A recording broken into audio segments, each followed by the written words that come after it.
Hello, everybody, and welcome to the Solano College Sports Network. We are here in Fairfield, California at Billy and Louise Yarbrough Stadium for Solano Falcons baseball. This is Game 3 of this series between the Napa Valley Storm and the Solano Falcons, as Solano was victorious yesterday in a 7-0 shutout gem pitched by Joshua Petrill. And today we're set for the third game. Solano currently 6-5 in conference play, and Napa Valley 5-5. So the number 4 and number 5 teams in the Bay Valley Conference going at it here in the rubber match. For Solano, they will have Dylan Trammell on the mound, and Trammell, through 3 conference starts, comes in with a 2.4 ERA, 2-1 record, a 1.2 WHIP, and 12 strikeouts through 15 innings pitched. And Trammell is one of this 3-man rotation that have been really dominant in conference play. In their combined 9 starts as a trio in 56 innings pitched, they've only allowed 11 earned runs. So 3 starters that have been really good, all sub 2.5 ERAs in conference play.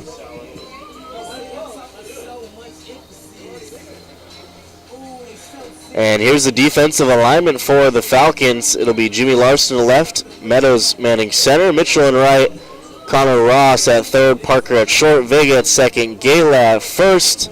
Obviously, Dylan Trammell on the mound, and behind the dish, Julian Guerrera. And this is the starting lineup for the Storm today. Leading off and also starting on the mound, Mateo Santos, followed by Crudo, Avia Dorsey, Kistner, Reagan, Martinez, McGowan, Van Stone, and Kota. So here we go. And first pitch is underway. And it's a fastball in there for strike 1.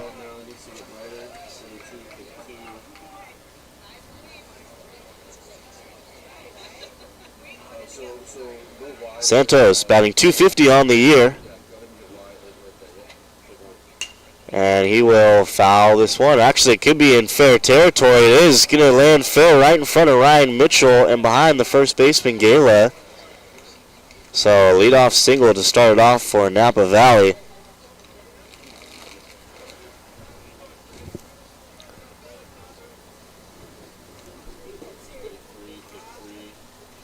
So after the leadoff base hit, that'll bring up the shortstop for the Storm. Number 3, Tyler Crudo, sophomore out of Middletown High School. Crudo made a few nice plays back on Tuesday in the field. That one off the glove of Guerrera. Santos a late jump, but Guerrera's going to slip, and we might see a lot of that in this one today, as there was a decent amount of rainfall before game time. The game did have to get pushed back about an hour. But right now, it's clear. And we should be clear for a dry game.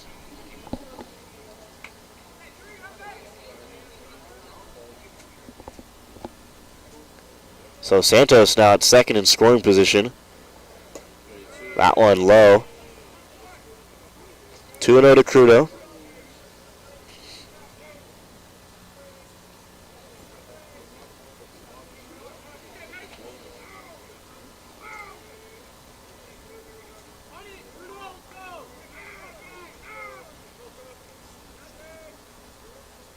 Trammell fires. Crudo squares around, and he'll get it down. And this looks like a fantastic bunt, but it'll just roll foul.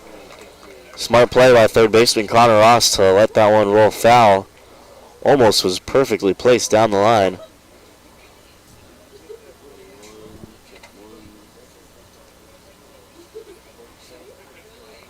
So that'll be the first strike on Crudo. 2-1 now is the count.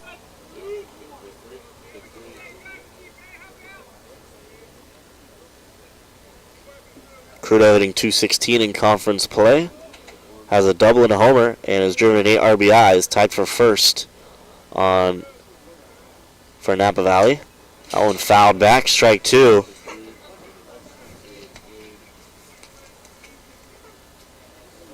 Napa comes in with only 2 guys hitting over 300 in conference play with Forrest Kistner and Hunter Graham. A .234 team batting average, which actually ranks 9th worst in California. So this offense has been struggling in conference play, looking to get it going here.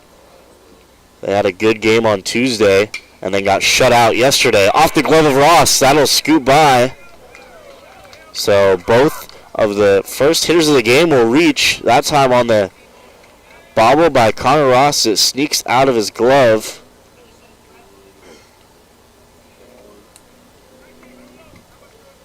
A damp field, and both teams not able to take the field defensively, get some infield outfield before the game, so we might have a slow start. Here's a 3-hole hitter for Napa Valley, Ray Shaw and Via Dorsey. Playing first base today, he takes a look at strike one.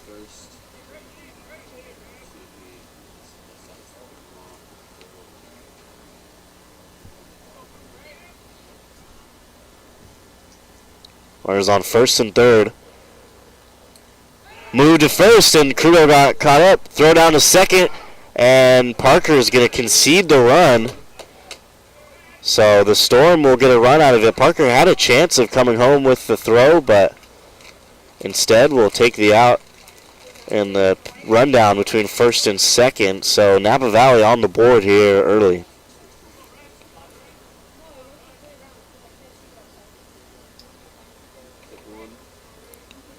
Looked like maybe a designed steal right there for Crudo, and it worked out perfectly. Rayshawn, this one blasted down the line. It'll be foul.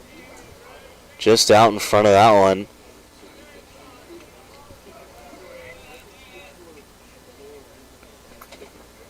Trammell going to want to get that breaking ball down. Looked like he hung that one, and Via Dorsey was all over it. Just a bit foul. 0-2 count.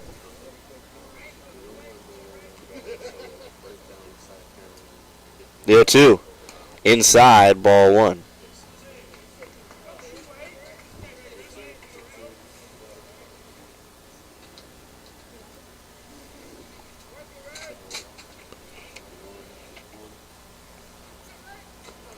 So after the error by Ross, that actually makes 69 errors on the year for Solano, which ranks 11th worst in California.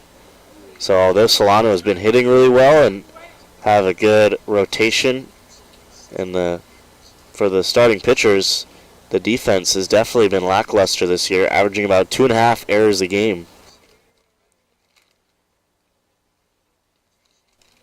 We try the 1-2 again in the dirt. Ball two.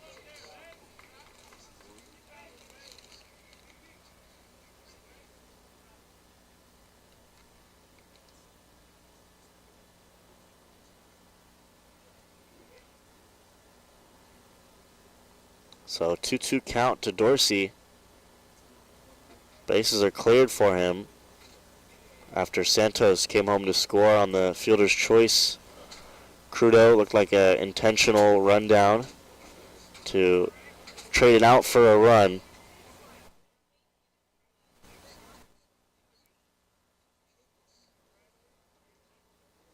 The 2-2 pitch, fastball fouled back.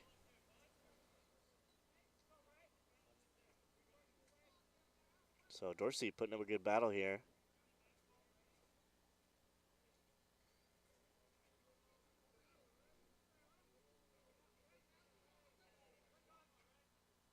The pitch, high, and this is popped up and could be trouble. Vega looks like he's camped under it and will make the catch for the second out.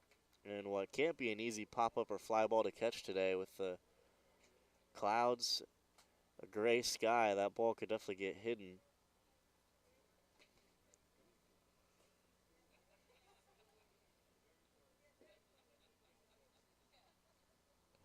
So with 2 outs after the pop-up from Dorsey, that'll bring up Forrest Kistner. He's playing third base today in this one with Santos on the mound, who's primarily the third baseman. Kistner was in left back on Tuesday. Takes a look at strike one. Kistner in conference play is hitting .314 with a .514 slugging.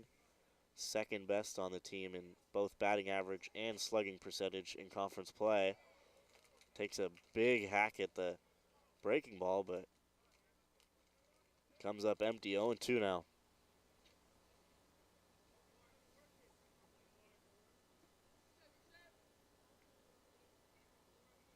0-2 count. Trammell looking for his first punch out here.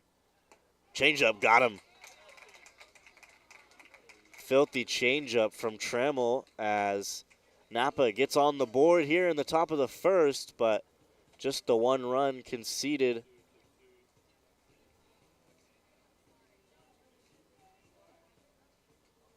So after the top of the first, we'll head to the bottom of the first. Solano going to get their bats going here. And this is the defensive lineup for Napa Valley today.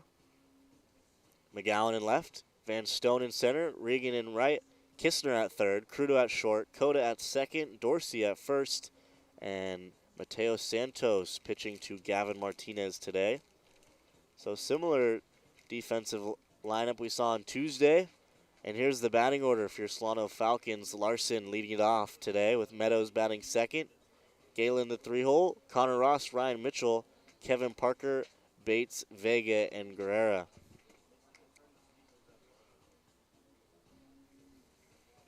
So Mateo Santos, the man on the mound for the Storm, his 7th start of the year, comes in with a 9.68 ERA, a 2.2 whip, and 28 strikeouts in 35 innings of work. He does have 3 complete games on the season, but is definitely looking to bounce back from his last start where he went 6 innings pitched, gave up 19 hits, and 12 earned runs.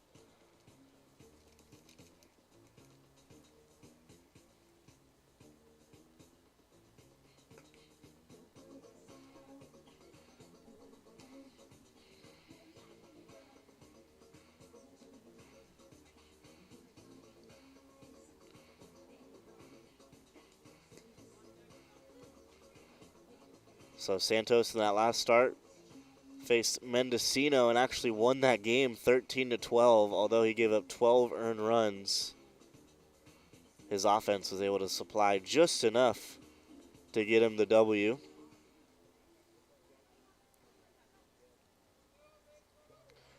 So in steps the leadoff hitter for Solano today, number 14, left fielder Jimmy Larson.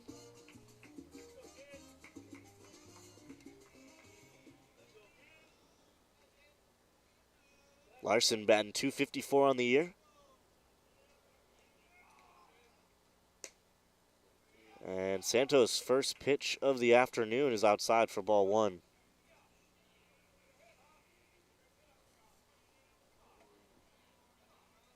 The 1-0 from Santos. Fastball. That time catches the outside corner, strike 1.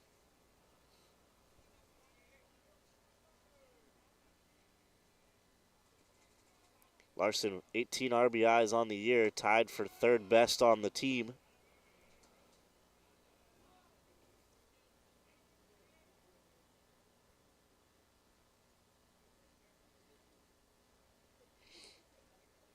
And in conference play, he's been hitting really well, batting .360, 8 RBIs. Here's the 2-1. Fastball, chopped foul.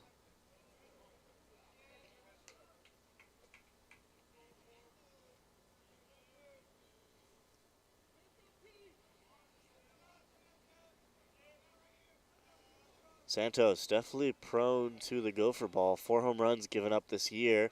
That one looked like Larson went, but the ball got by the catcher, and actually it might roll.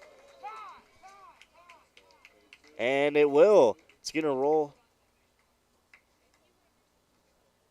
Oh, no, the umpire's going to give Larson first base. That ball almost rolled out of play, and Larson would have gotten 2 bases out of that. But nonetheless, Larson reaches first on the drop 3rd strike as it gets by Martinez. And that's how Solano opens up their side of the offense. Here we go with Miles Meadows, the center fielder. Move to first. Larson just back in time safely.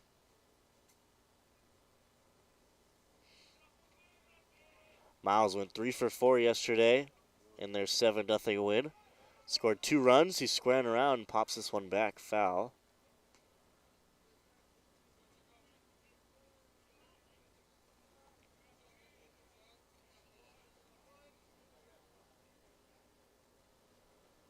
Miles on the year batting .292. And his 13 stolen bases is tied for third best in the Bay Valley Conference. Quickly down 0-2 as he fouls 2. Bud attempts back. Trying to sacrifice to get Larson over in scoring position. So now he's got a swing. 0-2 count. Larson at first base.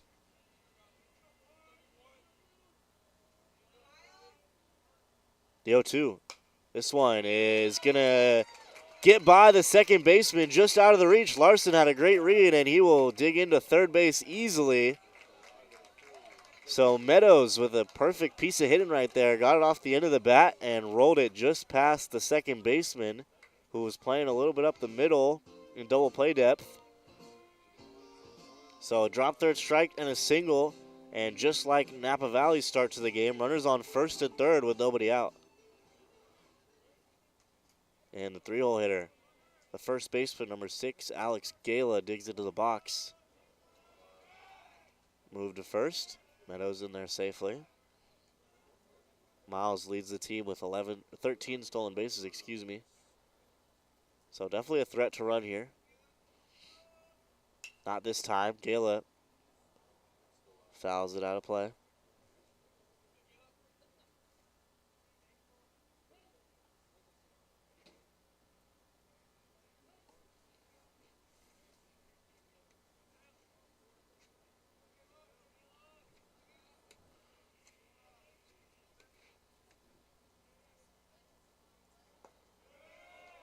Second pitch low for ball 1. 1-1 to Gala, who his last 2 games is 5 for 10 with 4 RBIs. He's been swinging a hot bat and swinging it well in conference play, coming in with a .367 batting average as that one's fouled back. So just another freshman for Solano that has been hitting really well this year.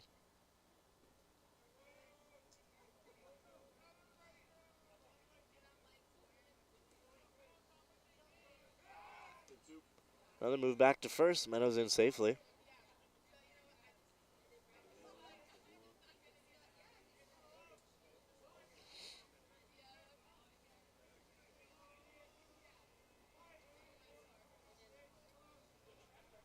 The 1-2. Meadows on the move. Throw down to second. Will skip in and over.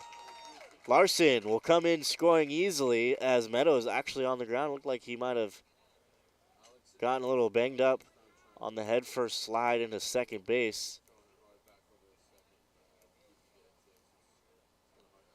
So Martinez, who came up firing down to second base, looks like sort of spiked that throw. And it took a huge hop over the shortstop Crudo's head and rolled into center field.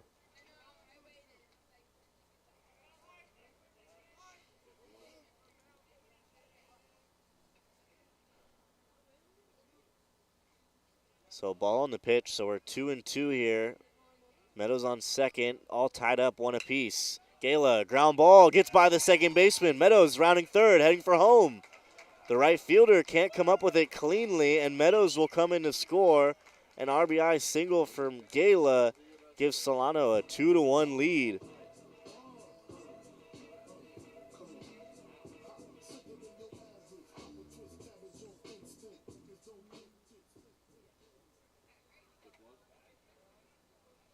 So a drop third strike and back-to-back base hits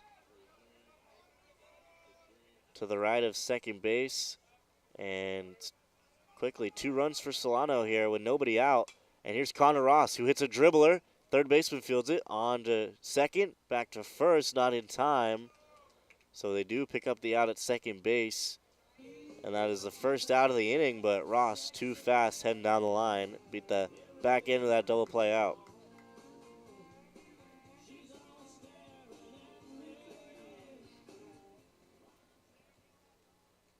So Ross, first pitch swinging, grounds out. Here's Ryan Mitchell, the right fielder for the Falcons. Fastball in there, strike one.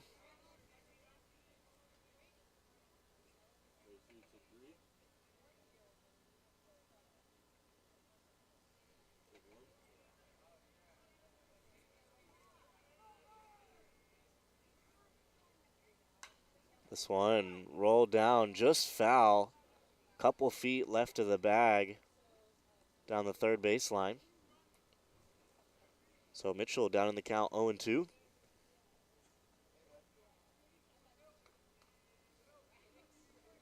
Mitchell on the year hitting .317. Takes a look at that one outside, ball one.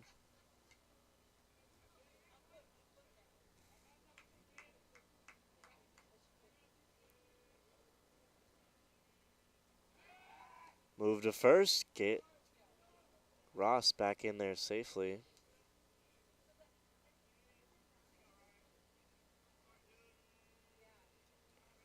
Ross 6 stolen bases on the year. Not going this time. Great pitch from Santos. Got Mitchell swinging.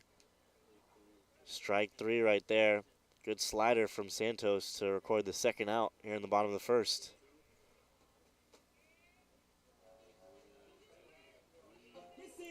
So Mitchell goes down swinging, and that'll bring up the shortstop for Solano, number 8, Kevin Parker, out of Berkeley High School. And he looks at a high strike one.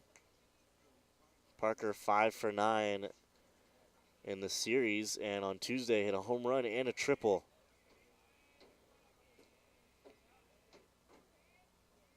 Another good slider. Parker comes up missing it.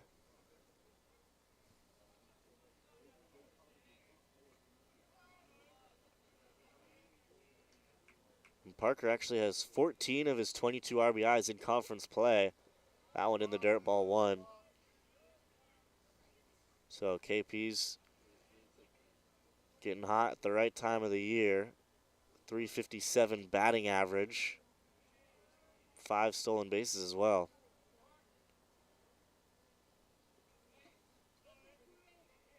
1-2 count, 2 outs. Fastball fouled off down the line.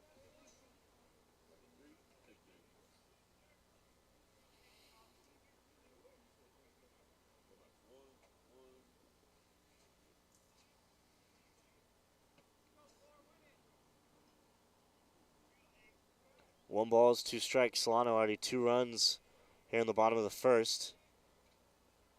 Connor Ross at first base. The 1-2 in the dirt. Martinez looks like he got Ross caught up. Throw high, and Ross will be able to dig into second base. So a couple of errant throws from the Napa Valley backstop, Gavin Martinez.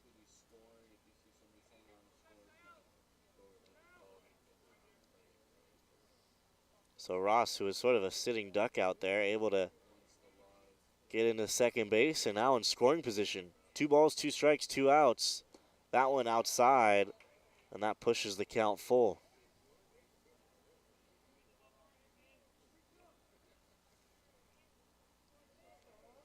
Three-two count, 2 outs. Designated hitter Jackson Bates on deck. Santos does have an open base here. The 3-2, and Parker led up, no swing.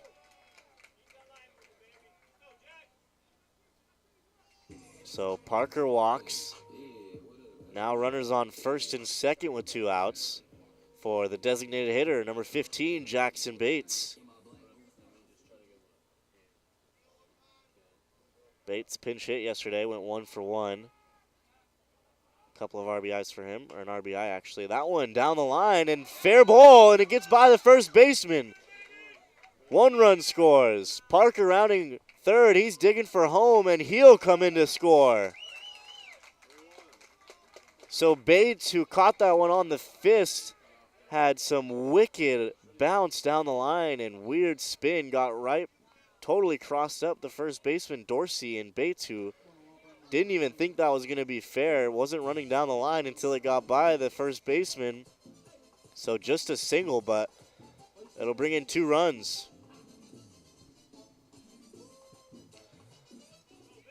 So 4 runs have come across here in the bottom of the first, and that'll bring up the 8-hitter, second baseman, number 4, Victor Vega. Hi, my name is Dylan Snyder, and thanks for watching this.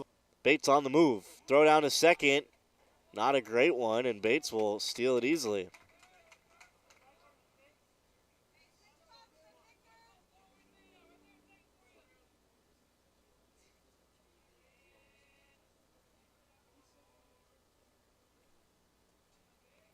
So 0-1, strike on the pitch to Vega. This one popped up.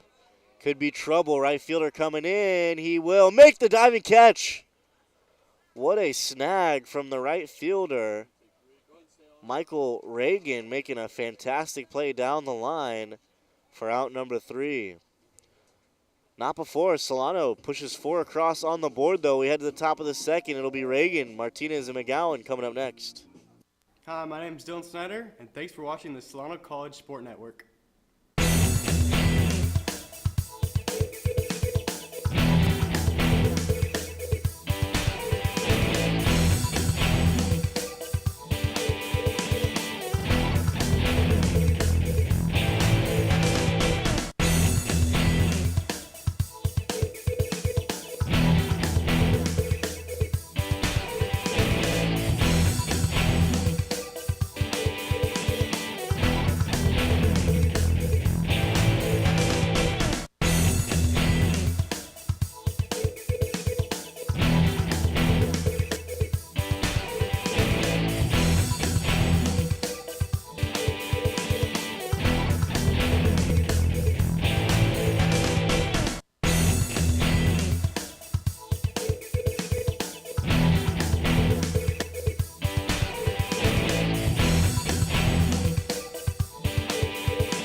Cameron Harrison back here on the Solano College Sports Network.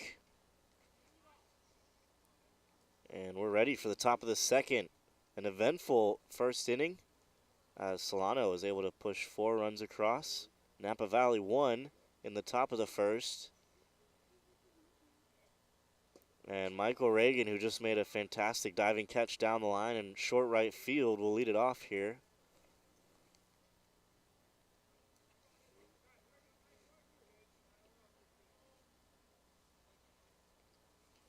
Reagan batting .235 in conference play. Takes a look at a curveball in the dirt.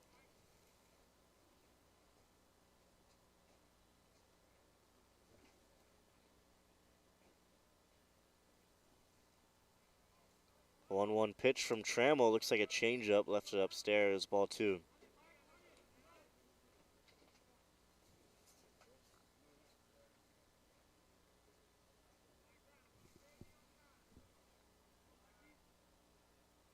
Two and 1 count to Reagan. Caught the inside corner. Great pitch from Trammell for strike 2.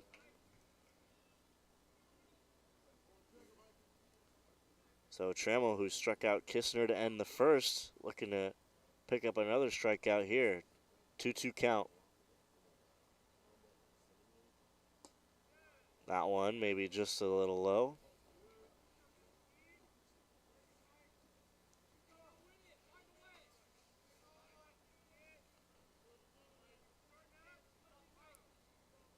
So we're full here. 3 balls, 2 strikes. Dirt 4. So leadoff walk from Reagan. Not one off second, especially after the offense got you some run support.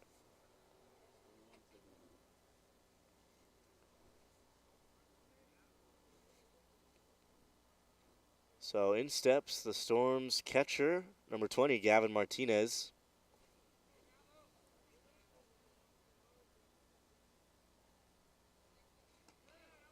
Change up once again, a little too high from Trammell right there.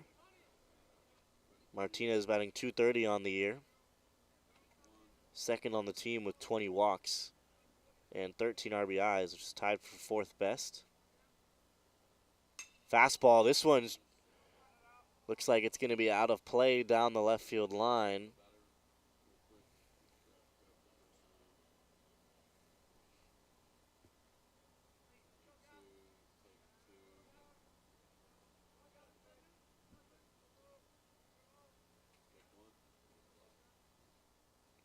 One ball is one strike. Reagan on first, not going. That one in the dirt, good pick from Guerra to keep it in front of him.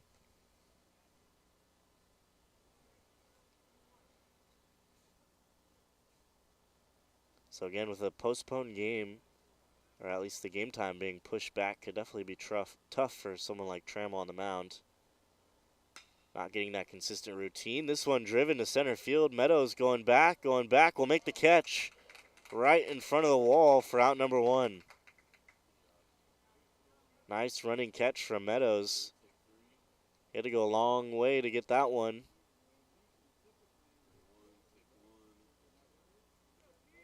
So Martinez puts a drive into it, but it'll go down as out number one here in the top of the second. And that'll bring up the left fielder, number 6, Peyton McGowan. McGowan out of Albany High School had a clutch hit on Tuesday.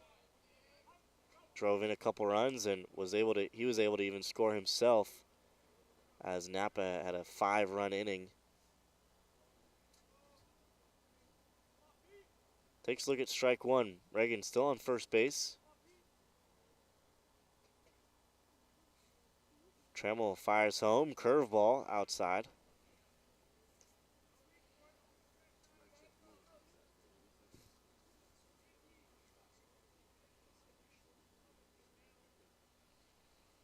One and one to McGowan.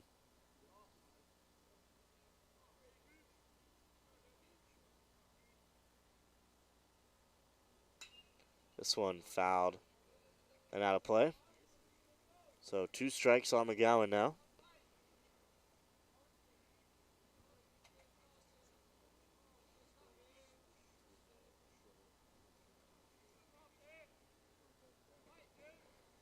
Peyton comes into this one with a 176 batting average.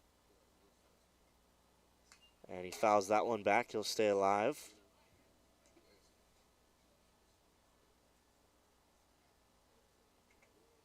So the freshman, primarily an infielder, who actually leads the team with 24 walks and has a .388 on base percentage.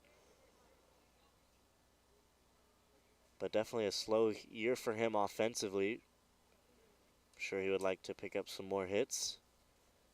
Changeup just outside, ball 2.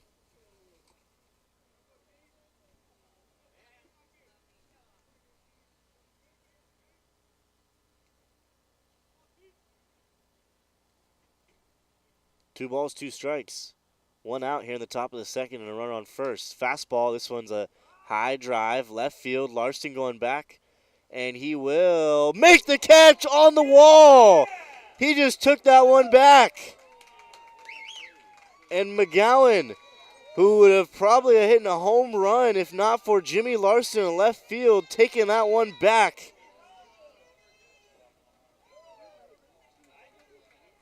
Wow, what a play from Jimmy Larson in left field. And the short porch right there as the fence drops down was able to leap up and make a spectacular grab and save 2 runs.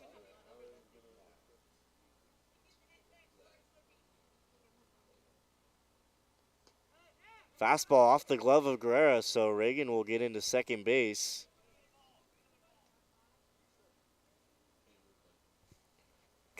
And so he will make the catch on the wall. He just took that one back.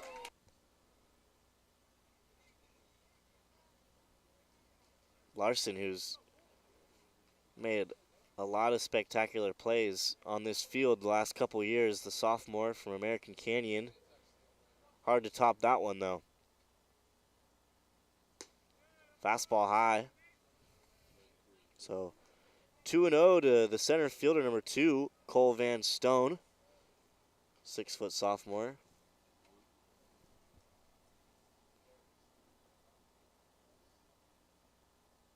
Martinez on second base after the pass ball. Fastball, fouled back.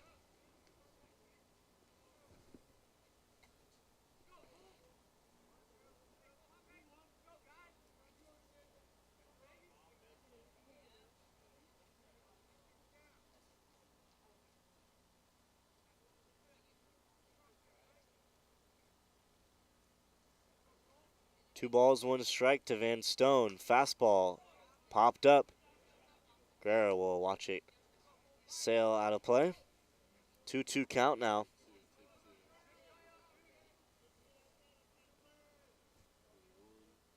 So Trammell, who walked Reagan to start the top of the second.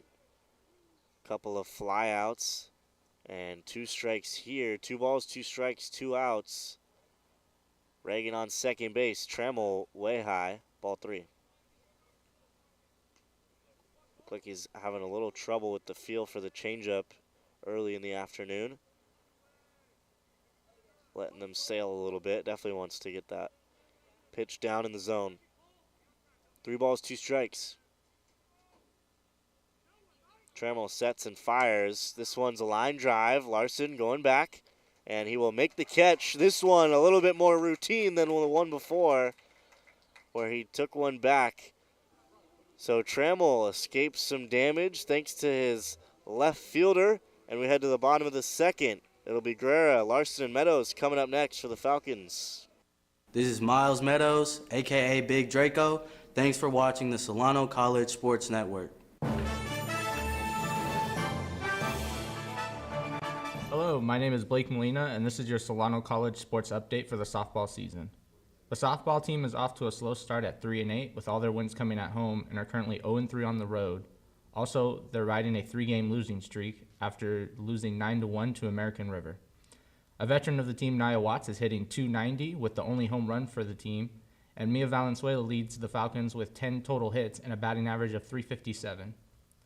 Freshman pitcher Alexis Wright is leading the pitching group with a 5.4 ERA with 25 strikeouts and 51 innings pitched. They have a doubleheader against Butte on Thursday, March 2nd, with the first game starting at noon and the second game following at 2 p.m. My name is Blake Molina, and this was your Solano College Sports Update. Now back to the game. Welcome back to the Solano College Sports Network, getting set for the bottom of the second. Solano with a 4-run first inning, looking to add to that here.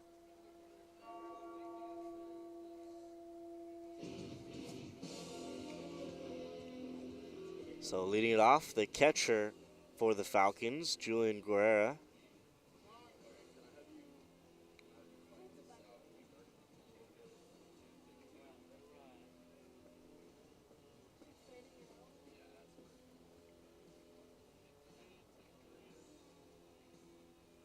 Guerra batting .241 on the year and has been getting a lot of starts lately as Dylan Snyder, the primary catcher, has been dealing with a shoulder injury for the last couple weeks now. He takes a look at strike one from Santos.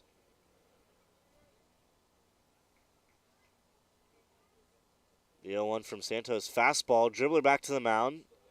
Santos makes the play on to first in time for out number 1.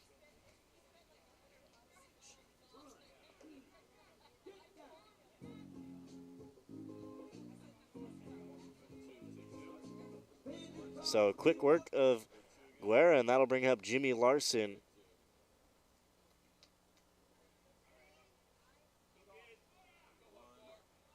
Larson, who robbed a home run from Peyton McGowan in the top half, will get hit by that one, and once again he's on base. So first pitch, he gets hit. And with one out, that'll bring up the center fielder, number 1, Miles Meadows. Meadows 1 for 1 with a single back in the first. Takes a look at strike one.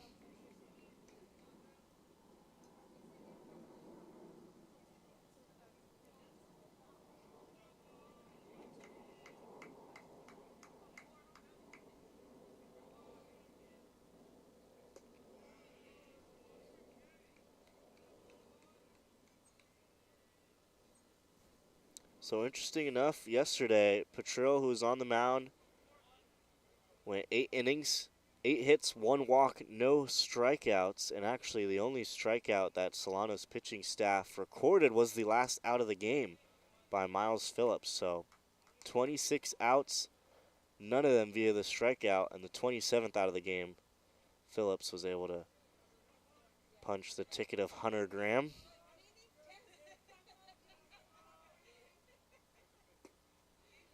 Meadows holds up there.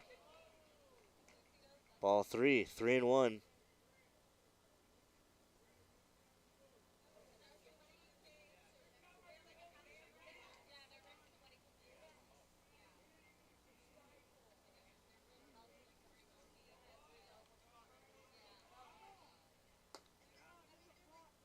And the umpire is going to call a balk on Santos. Looked like he did not come set. So Larson will take second base. Count is still 3 balls and 1 strike. So Santos is going to have to lock in here if he wants to avoid a walk.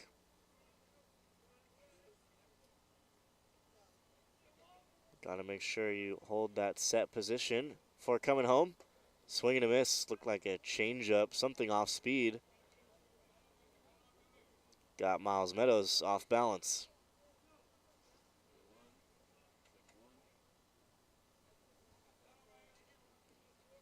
Three balls, 2 strikes. Larson on second with 1 out after the balk. Swing and a miss. Great slider from Santos. Another victim down. His second strikeout of the game, both coming from that slider. And it's the second out here in the second. And in steps Alex Gala.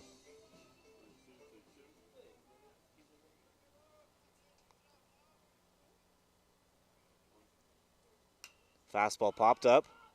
Playable. Santos, who is a third baseman, will camp under and make the catch for out number 3. So Larson, who was hit by the pitch, not able to come around to score. We're still at 4-1 as we head to the top of the third. And it'll be Cota, Santos, and Crudo coming up for Napa Valley. I'm Jimmy Larson. Thanks for watching the Solano College Sports Network.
We're back. Top of the third. Trammell's still on the mound. Just 1 run given up to this point. And it'll be Cota, the second baseman, batting last today to lead it off here. A hit and a walk so far today for Napa Valley's offense. Make that 2 hits and a walk. This one's going to get to the gap. Cota rounding first It'll be extra bases for him as that line drive was just maybe a foot too high for Parker, who leaped up and tried to bring that one down, but it'll roll to the gap for a double.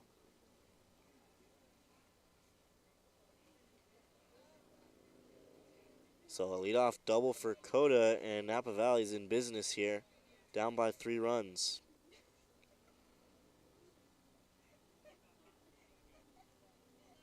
So Santos, who led off the game with a base hit and came around to score.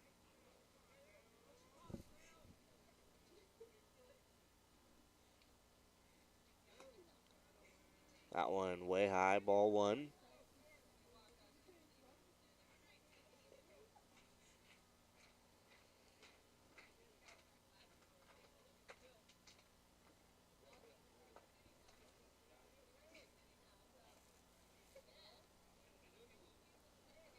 1-0. Trammell comes home. This one's jammed, popped up. Could be playable for Ross. He'll make the routine catch for out number 1.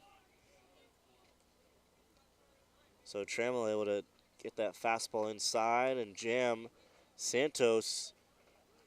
And overall, Solano has pitched really well in conference play.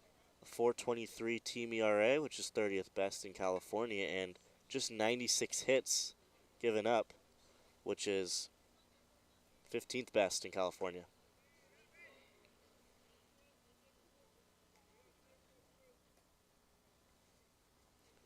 So Crudo, his second at-bat of the game.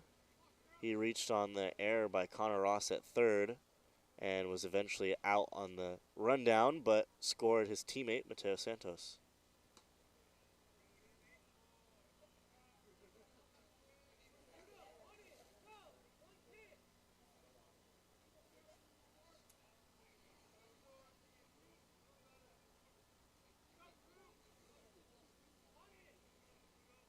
Two balls, no strikes to Crudo here. Coda at second. This one to right field. Mitchell came in, now takes a couple steps back and will record the second out of the inning.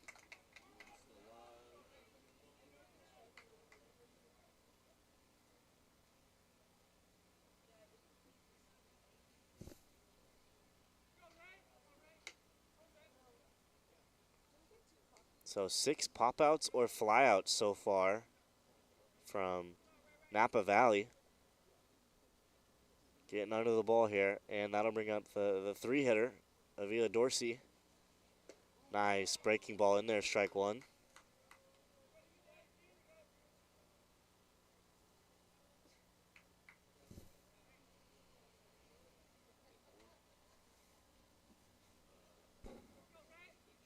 So Coda, who had the leadoff double after back-to-back outs, probably feeling a little stranded out there.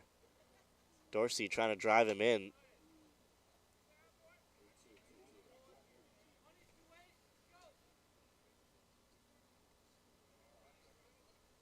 Dorsey popped up to Vega in his last at-bat.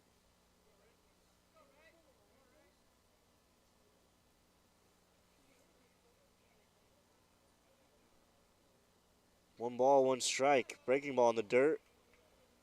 Guerra blocks it. So Coda will hold at second.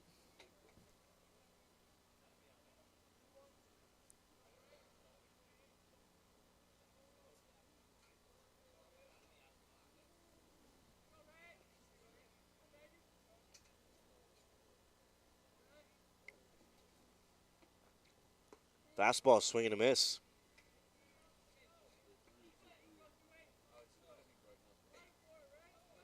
So Dorsey comes up empty. Now we're at 2 balls and 2 strikes. And already the 3rd time this afternoon we've had a 2-2 count with 2 outs and a runner on second.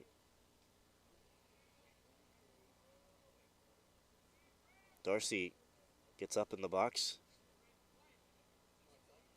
Change up out in front, rolled down the line, but foul.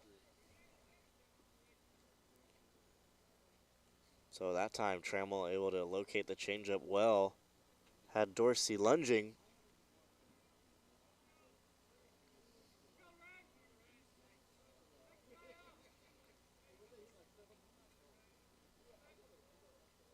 We'll try the 2-2 once again. Trammell comes home. Another changeup out in front again is Dorsey.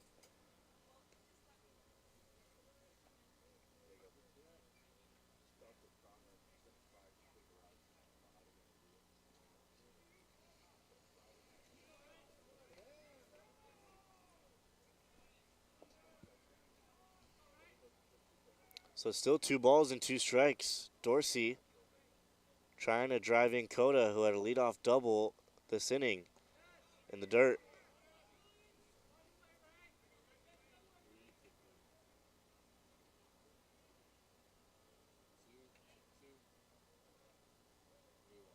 Already our 4th full count from Trammell, using a lot of bullets so far. 3-2 count, 2 outs. Fastball, ball 4.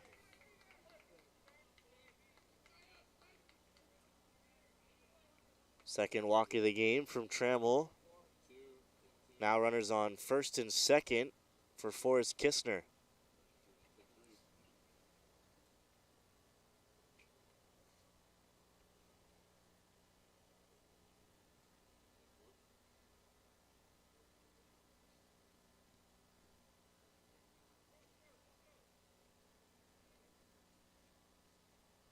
Curveball, swing and a miss.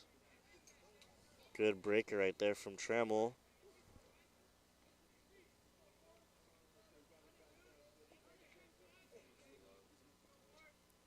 Kistner went 2 for 4 on Tuesday.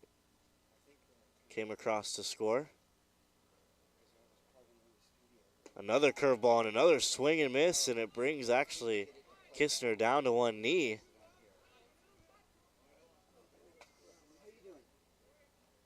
So definitely not seeing the curveball well out of Trammell's hand. He's quickly down the count 0-2.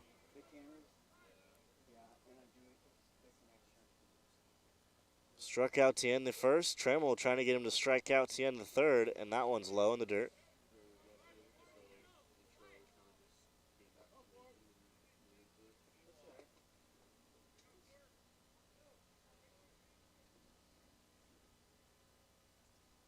One ball and 2 strikes to Kistner. Runners on first and second here with 2 outs. Fastball popped up.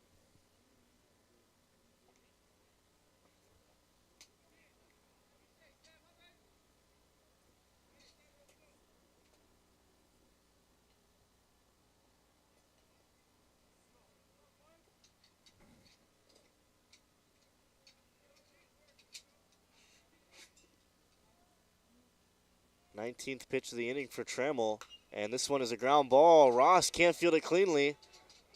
And once again, Ross having some troubles at third base. That one definitely a tough play, having to go to the backhand, but definitely a play he can make.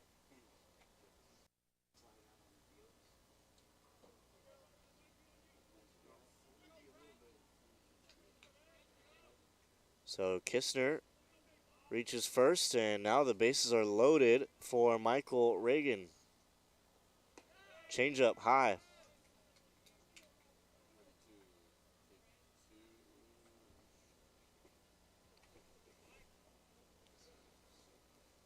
So Solano, who had a clean slate in yesterday's win defensively, no errors for them.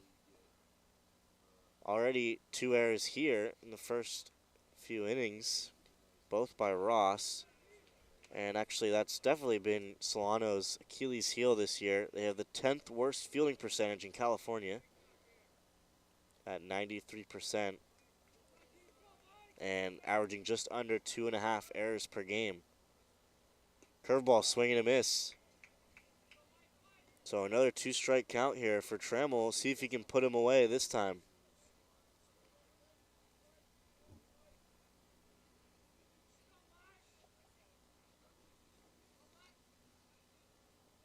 The 1-2, curveball, and he rang him up.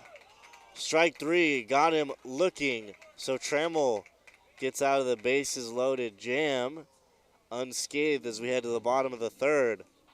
It'll be Ross, Mitchell, Parker coming up next. Victor Vega, thanks for watching the Solano College Sports Network.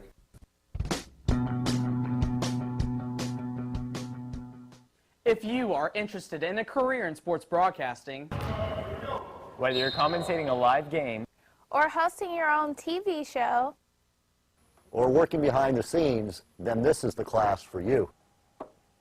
For more information, contact Greg Poff, that's me, at solano.edu.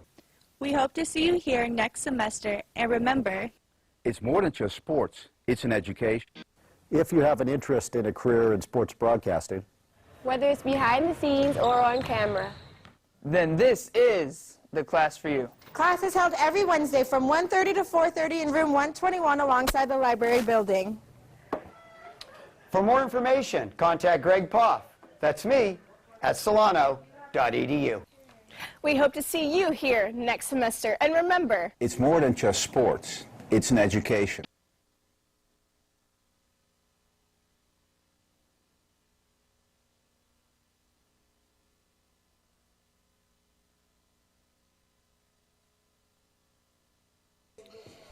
Welcome back as we're ready here for the bottom of the third. Solano still up here 4-1.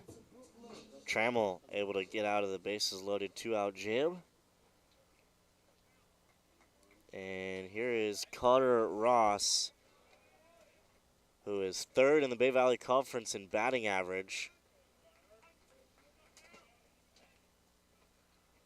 Ross, who's had a spectacular season to this point, batting .375 on the year. That one runs inside, and it looks like it got him. So Larson, who reached on a hit by a pitch in last inning, now Ross hit by a pitch, so second one of the day from Santos. And not the right guy you want to put on base, someone who's 6 for 6 in stolen base attempts this year. Move to first in the dirt. Good pick from Dorsey.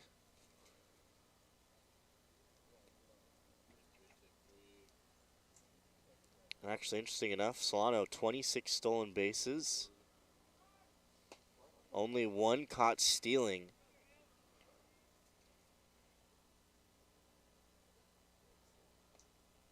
All of those coming in conference play, the 26 stolen bases, only one caught stealing, a 96% success rate, second best in California. So this is one of the best base stealing teams in the state at the community college level.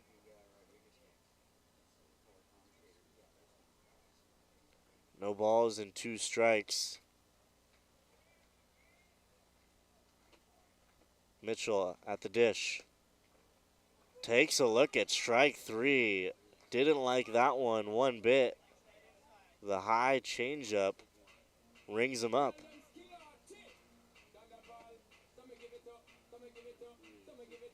So Mitchell 0 for 2, both via the strikeout. But now that'll bring up the shortstop, number 8, Kevin Parker, who walked and came around to score.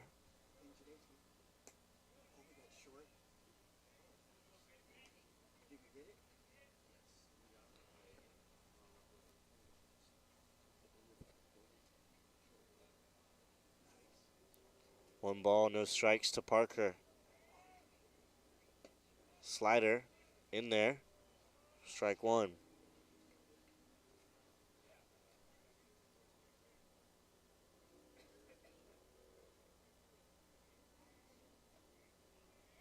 Move to first, Ross just back in time. Quick move from Santos.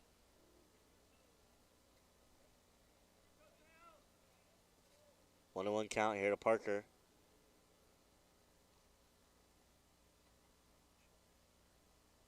This one will get down in front of the right fielder, Ross, and he'll get past the right fielder. Parker digging for 2. He's in there safely. Ross will get to third. Didn't have a great read on the ball with his back turned. Parker, who saw that play all the way, able to scramble into second base. So what'll go down is a single and an error from Reagan in right field. will put runners on second and third with one out for the designated hitter, Jackson Bates.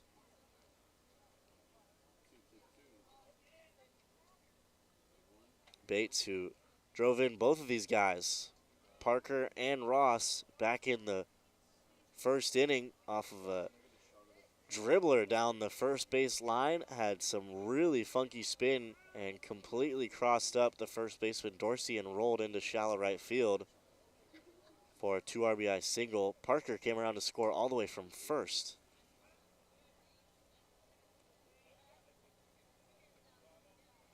One and one to Bates, who is 6 for 12 in his last 3 games.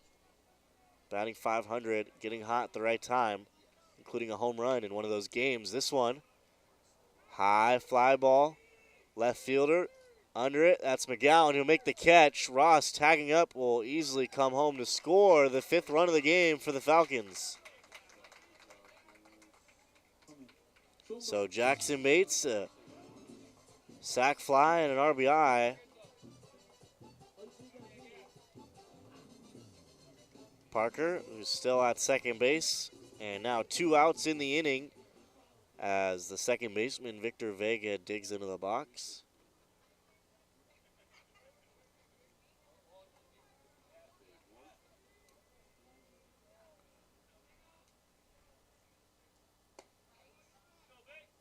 First pitch in there for strike 1 to Vega.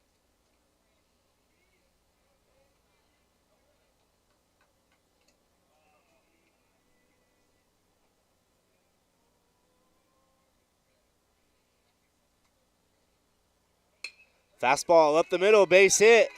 This will score Parker. Throw in is going to be cut off by Dorsey. So Victor Vega, RBI single.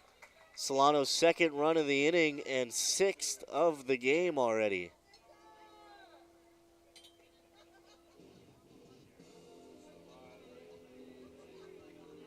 So just Vega's 6th RBI of the season in hit number 19. Gives Solano a 5-run lead. Here's the man behind the dish for the Falcons. Julian Guerra looks at ball 1 in the dirt.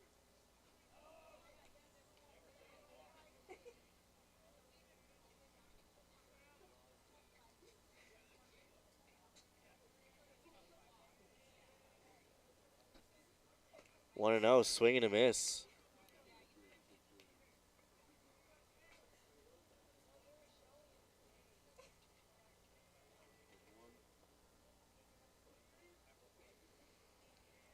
Vega at first. 1 ball, 1 strike. This one catches the top of the zone, strike 2.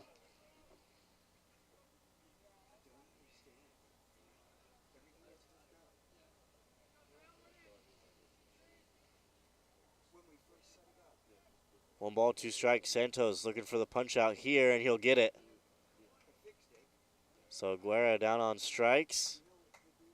But not before Solano is able to push 2 runs across here in the bottom of the 3rd. As we head to the top of the 4th, it'll be Martinez, McGowan, and Van Stone coming up next for the Storm. I'm Cooper Hack, and thanks for watching the Solano College Sports Network.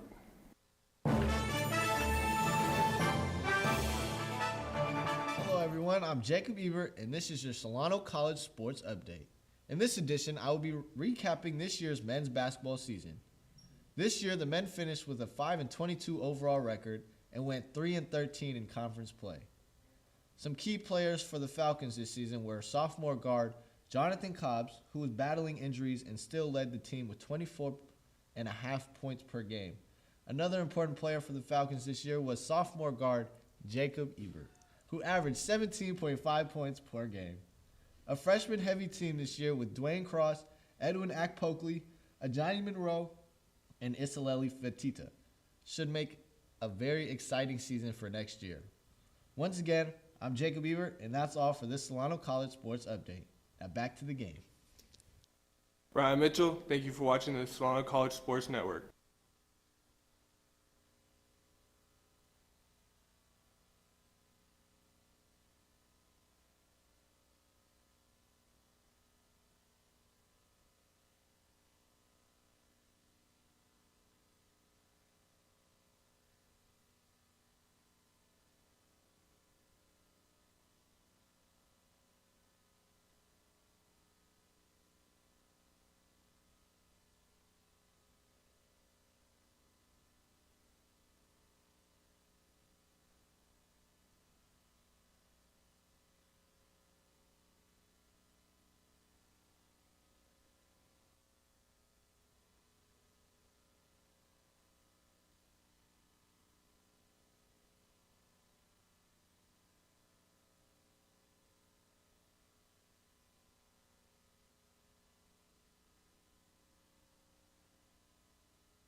All right, we're here, top of the fourth.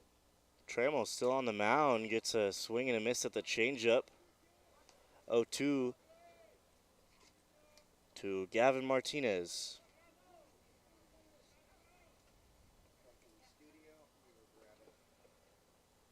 Martinez put a drive in his last at bat. Strikes out this time on 3 pitches.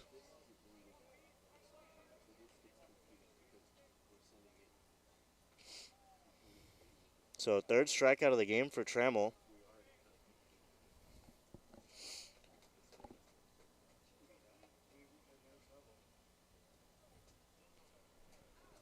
So with 1 out here, that'll bring in the left fielder, number 6, Peyton McGowan.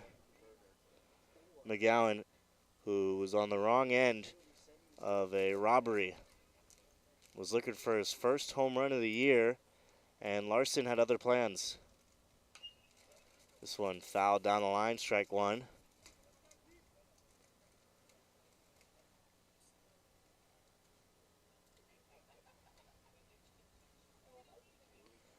McGowan 5 doubles and a triple on the year. 1 of 4 players with a triple for the Storm.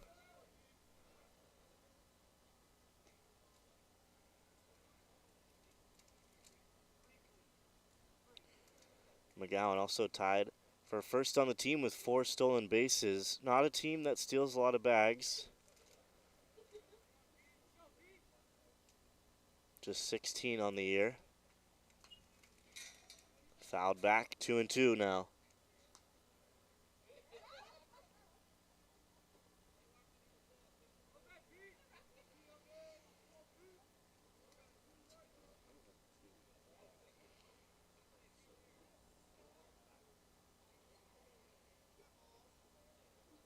Two balls, 2 strikes. The pitch, foul tip, but caught by the backstop. Guerra for out number 2.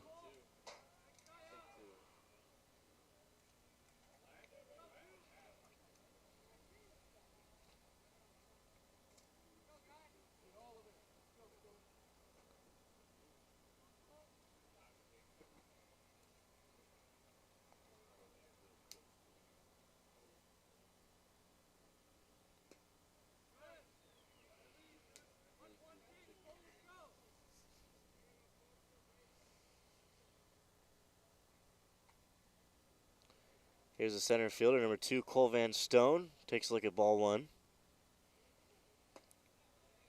Second pitch in there for strike 1.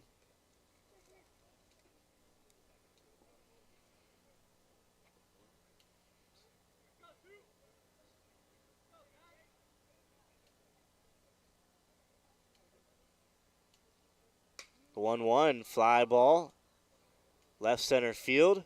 Meadows will call off his left fielder and make the catch for the 3rd out. So 1-2-3 goes Napa Valley. As we head to the bottom of the 4th, it'll be top of the order coming up for the Falcons.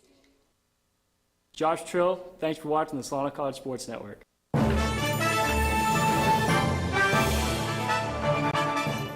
I'm Cameron Anderson here with your Solano College Sports Network Sports Update. In this edition, I'm going to give you a recap of the 2022 high school football season in the Monticello Empire League.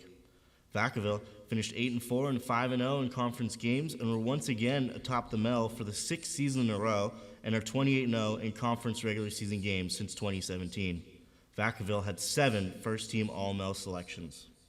Vanden went 12-2, 4-1 in conference, and finished 2nd in the MEL. They punched their ticket to the playoffs in the last game of the season after an electric come-from-behind victory versus Rodriguez. The Vikings were awarded the number 1 seed in playoffs, and for the 2nd straight year, they won the Division IV Sac Joaquin Sectional Championship. Vanden had 7 first-team All-MEL players. Rodriguez finished 6-4, 3-2 in conference play, which was 3rd best in the MEL. The Mustangs came up just short once again this year, still unable to get over the hump, losing to Vacaville and Vanden this season. Rodriguez had 5 first-team All-MEL players. Once again, I'm Cameron Anderson, and thanks for watching. Now back to the game. Welcome back for the bottom of the 4th. 6-1 ball game. Solano playing well here early. Jimmy Larson set to lead it off. Already his third at-bat of the game here in the bottom of the fourth. Takes a look at strike one.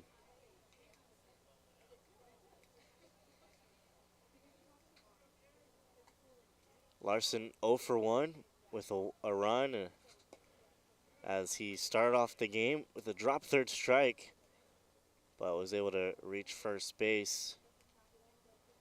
And as you can see, the sun's come out a little bit here at Billy and Louise Yarbrough Stadium. How the afternoon started was a lot of drizzle for a couple of hours before game time. Game got pushed back about an hour. What was supposed to be a 2:30 start turned into about a 3:30 start time. This one dinked. Shortstop Crudo ranges to the right and will make the catch for out number one.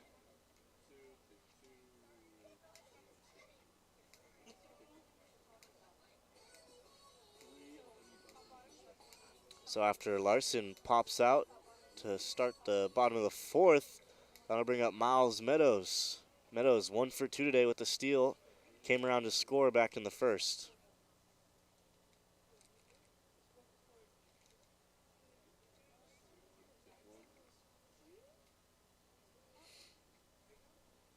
Five hits so far today for Solano.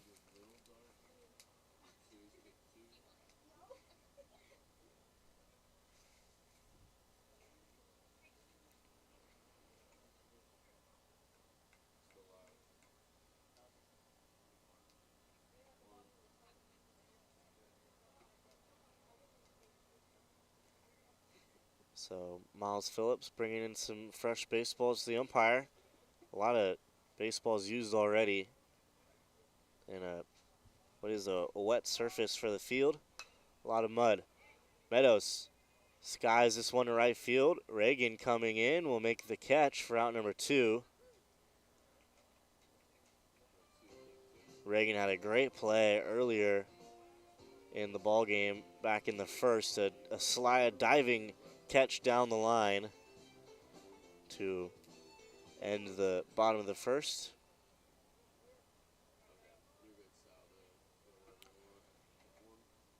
So quickly, two are gone here, and that'll bring up the first baseman, Alex Gala. 1 for 2 today.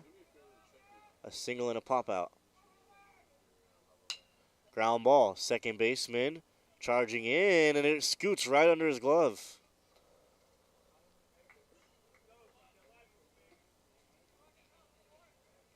So Angel Cota unable to make the play, and what looked like a routine ground ball.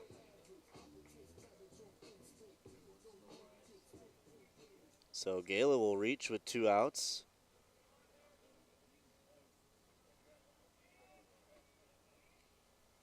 And in steps Connor Ross.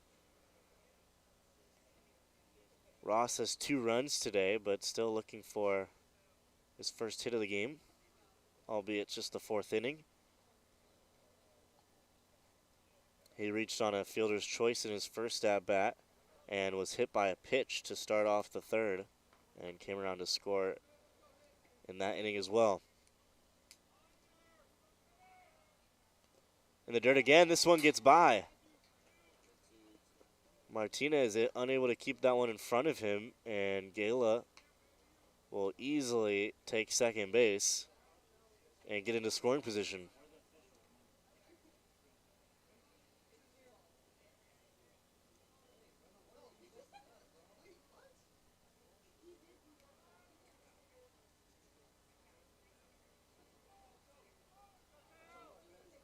So Gala at second base now.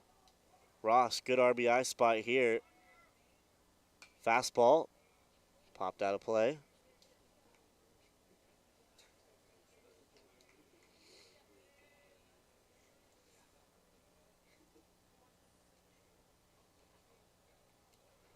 Ross with 19 RBIs on the year.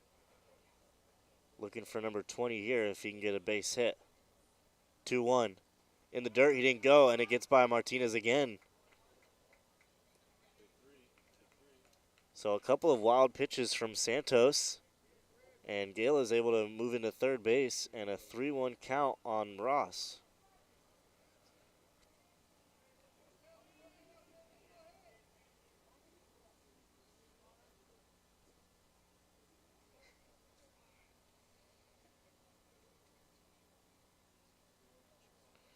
Pitch clock violation. So we saw this on Tuesday. Not quite sure how these pitchers and hitters are supposed to know what the timer looks like, being that there is no timer. There's no physical clock. So seems like Santos took too long to, seemed like Santos maybe took too long to look at the batter, because now in 2023 with the new Major League rules, the pitcher has to make eye contact with the batter before coming set. And if the batter is ready and the pitcher is not, then it'll be an automatic ball. So Ross walks on a pitch timer violation.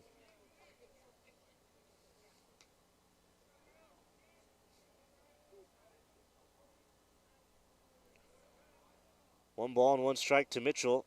Ross at first, Gale at third with 2 outs. In the dirt, Martinez blocks it, but Ross, who is quick on his feet, able to scamper into second base.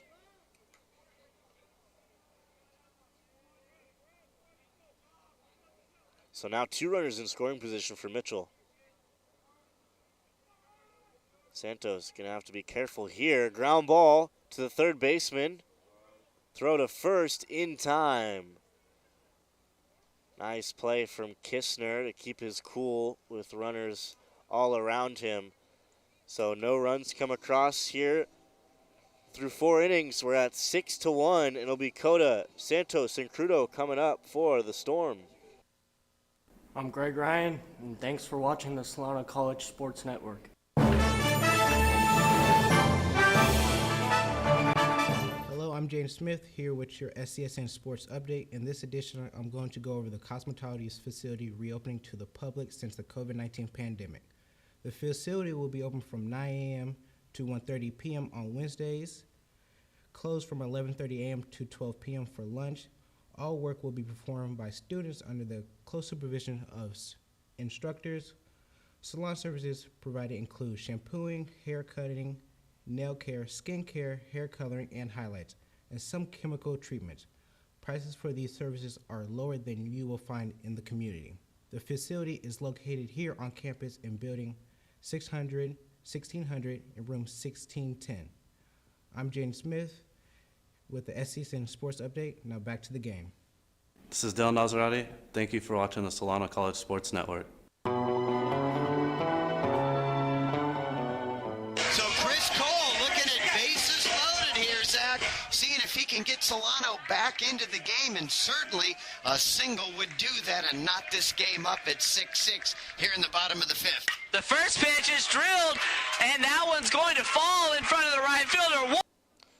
We're back, top of the 5th. Trammell's still on the mound, pitching well in this one through 4 innings of work. Change up gets Cota out in front, who's leading it off here in the top of the 5th.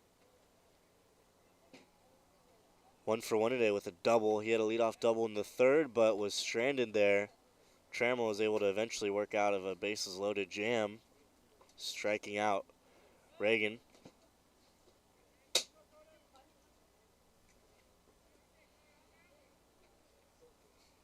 So 1 ball, 1 strike to Cota.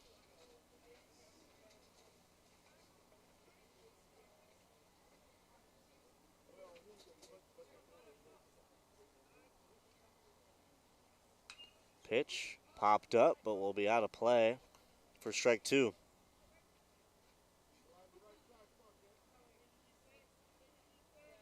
Just 2 hits so far from the Storm. And like I said earlier, not a amazing offensive team. In fact, either middle of the pack or towards the bottom in terms of offensive statistics in comparison to other California community colleges.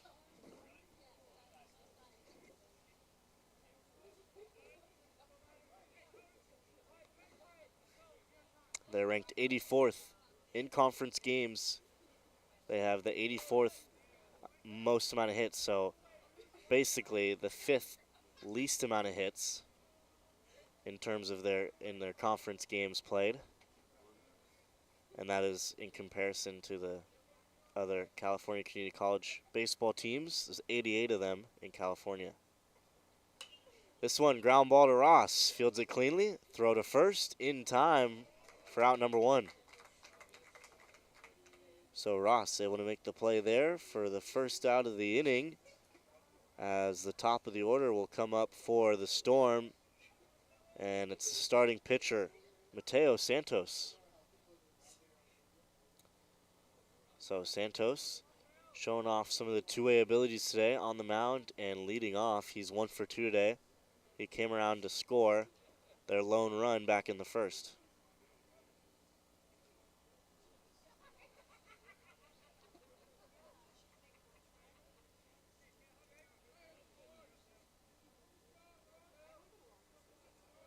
Santos came into this one batting .250 on the year, as that pitch outside and low from Trammell, 2-0 now.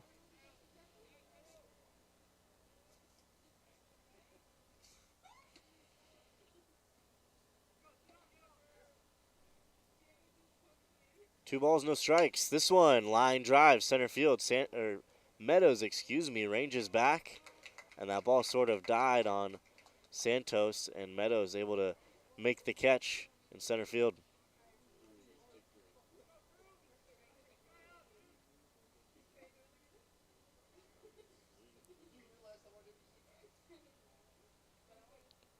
So 81 pitches so far from Trammell. He's definitely had to use more bullets than he would probably hope for up to this point. Although Napa Valley, just 2 hits like I mentioned, so not a lot of success, but definitely working deep into counts and have driven up that pitch count for Trammell. Here's Tyler Crudo, 0 for 2 today, reached on an error back in the first and flew out in the third. Quickly, 2-0 to him.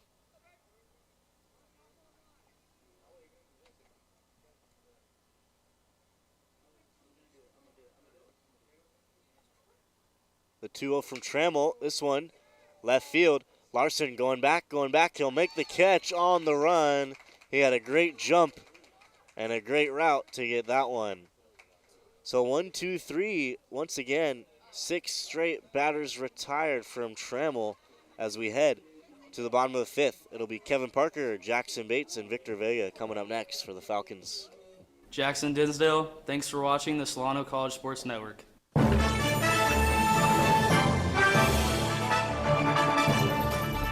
The exponential growth from the program from my first year to my 3rd year now, that's what keeps me coming back and keeps me excited and just like fulfills me as a person. It's so impressive, and we every time we walk in here, you guys are doing something different. It's great. It's nothing but opportunities here, and we have sports to cover, we have the equipment. Because the more ambitious you are, the more opportunities you'll have. On-the-job training is huge. Get the hands-on experience. When someone asks who can do it, you can raise your hand and say, I can do it. So joining the class was the best decision I ever made. College just got affordable. Up to 100% of enrollment fees can be reimbursed for first-time college students taking full-time classes. At Solano Community College, we are taking full advantage of this to further your future. With certificate and degree programs in industrial technology, aeronautics, biotechnology, and many others, Solano Community College is a staple for success. For more information, please contact the Financial Aid Office at 707-864-7000.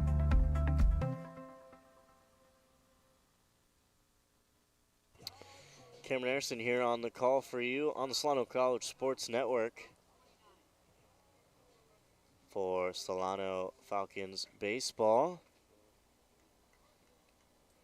And it actually looks like we're going to have a substitution. It'll be Edward Holloman coming into play right field. So Michael Reagan coming out of the game, and actually right away, first pitch, looks like Martinez a little banged up. Looked like he might have caught that off the knee. Santos, who sort of spiked that pitch.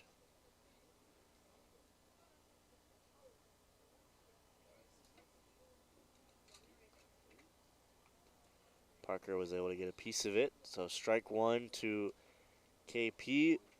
1 for 2 today. Came around to score after being walked in the first and drove in Connor Ross in the third. So RBI and a run and 1 for 2 today. Outside, ball 1.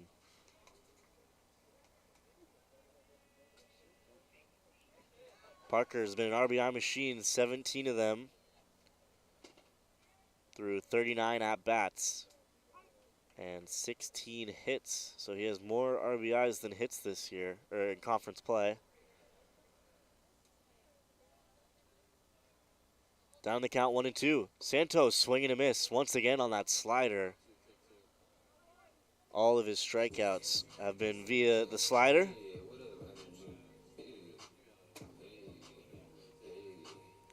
So 4 Ks for Santos, and that'll bring up Jackson Bates with 1 out here in the bottom of the 5th. Bates 1 for 2 today.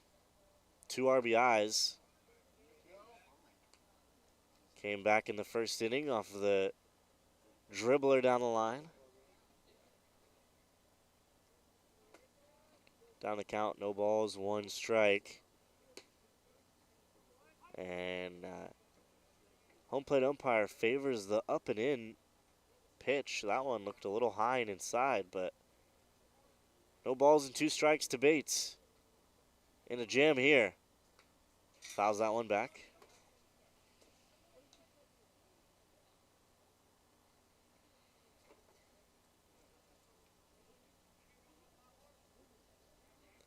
Jackson came in batting .308 in conference play, and really all of that has come lately as he takes a look at ball 1.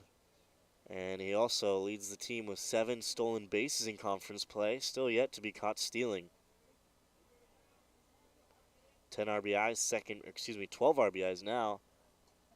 And that one will be driven into left field for a base hit. 1 out knock from Bates as he keeps the hot bat rolling.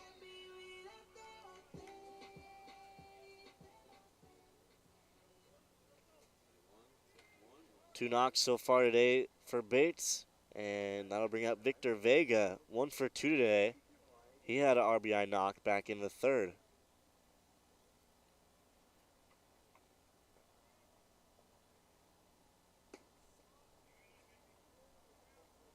First pitch, ball 1 to Vega.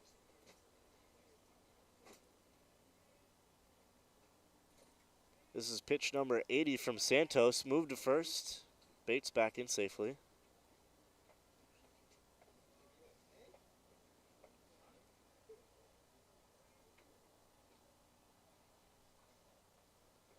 Bates on the move. Ball in the dirt. Martinez. Throw down. Not in time. Bates, once again, his 8th stolen base in conference play. And his 10th on the year as he stays perfect.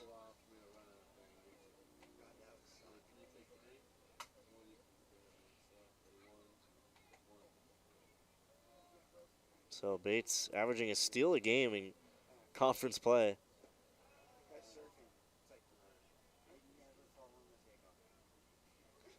Three and 0 to Vega.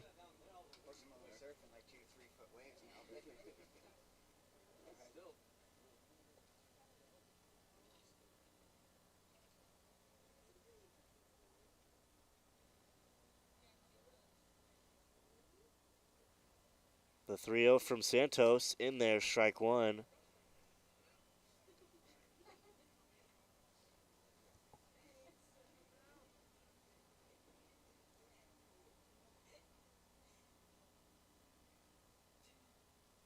The 3-1, ground ball. Crudo able to get in front of it, throw on to first in time. So second out of the inning, nice play from Crudo, who had a range a bit to his right and is able to fire out Vega at first.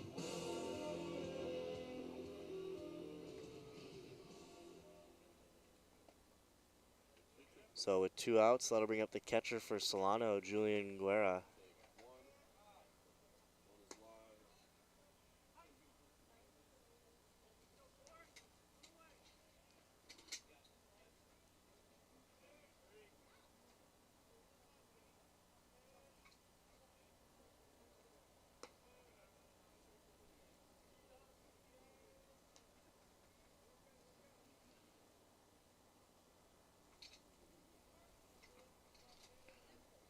1-1 count to Julian. 0 for 2 today so far.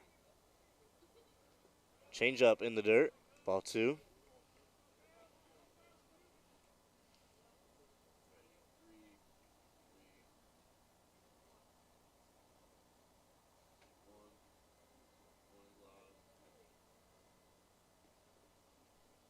Two balls, 1 strike. That one, ball 3. So Santos, who's usually been able to get that call on that pitch, not that time.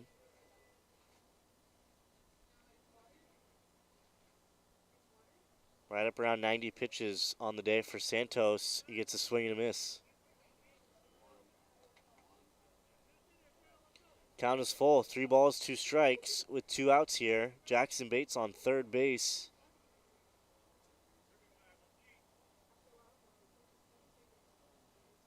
Fastball, chopped foul.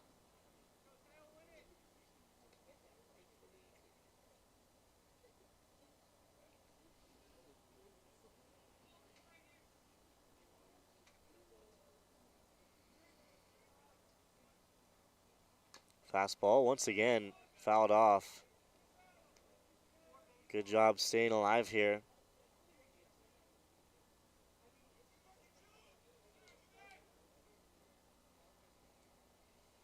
Solano up by 5 runs. Trying to make it more. High chopper. Crudo plays back on it. Takes the high bounce. Throw to first. Still in time. Crudo just showing off over there at shortstop. And nonetheless, he records the 3rd out of the inning. We head to the top of the 6th. It'll be Dorsey, Kistner, and Holloman coming up next. My name is Miles Phillips. Thanks for watching the Solano College Sports Network. Dylan Morris. Thanks for watching the Solano College Sports Network. Hello, I'm Colin Szymanski with a SCSN Sports Update. Today, we'll be taking a look into Solano's men's tennis team. Last season, our men's team went 13-2, falling to American River in the playoffs. This season, our men's team has started with a record of 0-4 and are currently last in the Big 8 South Division. Some players to watch this season are sophomores Hunter Braddock and Jackson DeVries. Solano is still looking for that first win of the season and hoping to return to the playoff hunt like last season. Their next match is March 7th at Diablo Valley. That's it for your SCSN Men's Tennis Update. I'm Colin Szymanski. Now back to the game.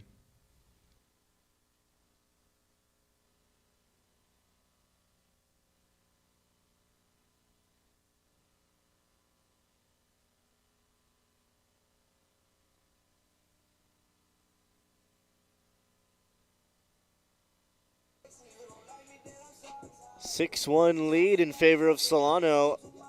Getting ready for the top of the 6th. Tremmel looking great here through 5 innings. Just 3 hits surrendered.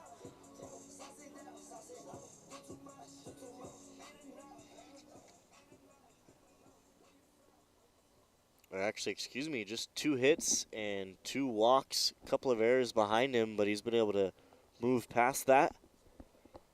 And Santos, who led off the game with a base hit and came around to score the only run so far for Napa Valley. Since then, Trammel's been mostly in control. Pitch count is a little up, so he's probably going to want to work efficiently here.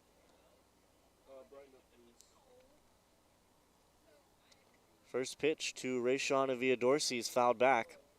No balls, 1 strike. Dorsey 0 for 1 today with a walk and a pop out.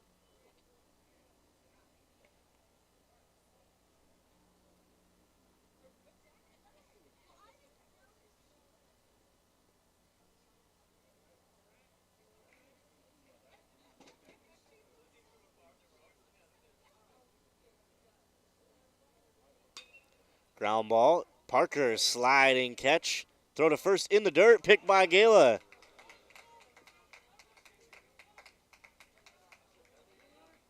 So great sliding stop from Parker to keep that one in front of him. And his first baseman Gala assisting him on that one too. Saved him from a throwing error.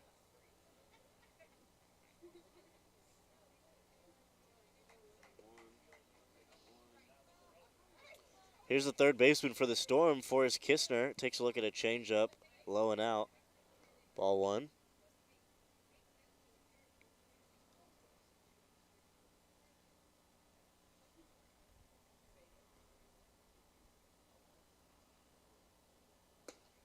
Fastball, swing and a miss. Got him to expand the zone. Kistner 0 for 2 today. Did reach first on an error by Ross. Curveball, late break. Front doored him for strike two. Trammell happy about that one as it froze Kistner. Kistner struck out in his first at bat to that breaker. See if he doubles up here. He will. That one low and in the dirt. And the Solano catcher a little shaken up after that one.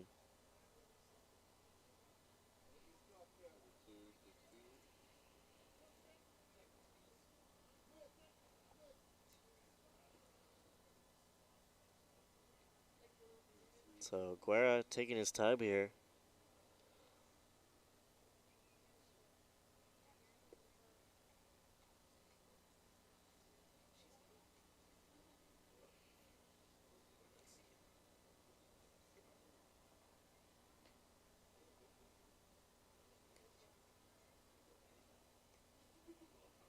So it looks like he's going to shake it off and be okay to stay in the game. Definitely a tough business being a catcher, especially the higher the level you play at.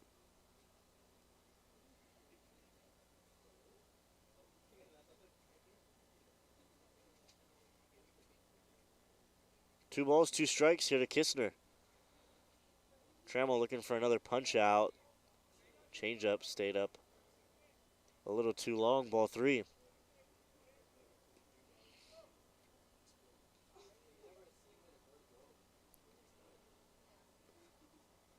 A lot of three-ball counts from Trammell, but just two walks so far. Fastball fouled off.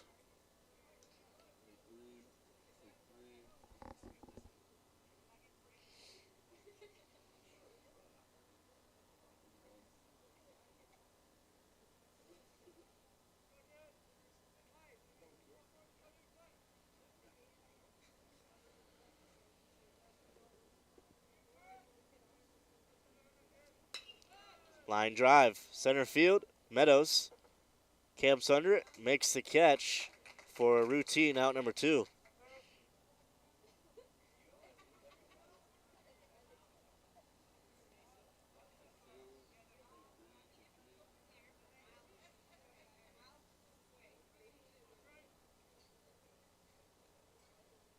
Trammell pitching very well in this one, just like he did back on the 31st against Contra Costa, where he was able to earn the win, going 6 innings, 4 hits of shutout baseball. Picked up 4 strikeouts in that one as well. Here in his 6th inning of work.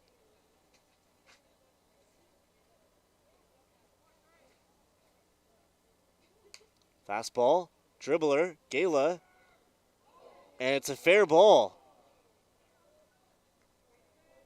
So Gala, who was sort of caught in between, not quite sure if he read that one right off the bat, and it actually landed just fair and crossed the base as it was going into foul territory. So looked like the right call from the umpire. Just not a great read from Gala. It'll be a 2-out knock for Edward Holloman.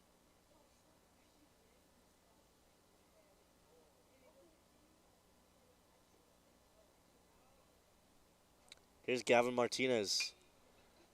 Fly ball. And out of play, just out of reach from Jimmy Larson.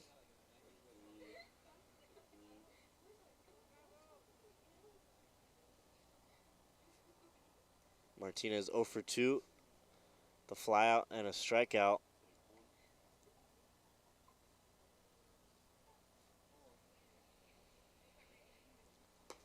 Change up. Too high.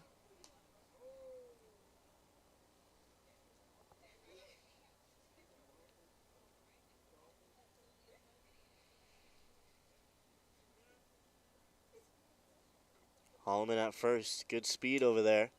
Change up inside. Looked like it got on the hands of Martinez. Able to foul it back.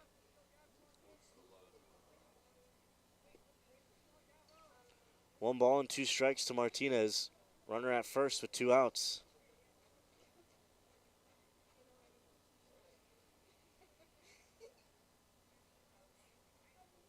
Trammell, fastball just outside, ball 2.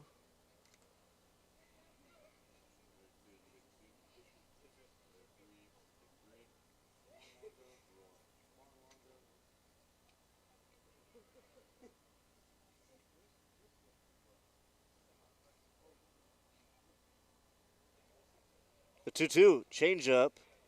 Got him. Great spot. So Trammell picks up another strikeout. That one, his 5th of the game. 1 run across for Napa Valley through 6 innings of work from Trammell. He's been spectacular in this one.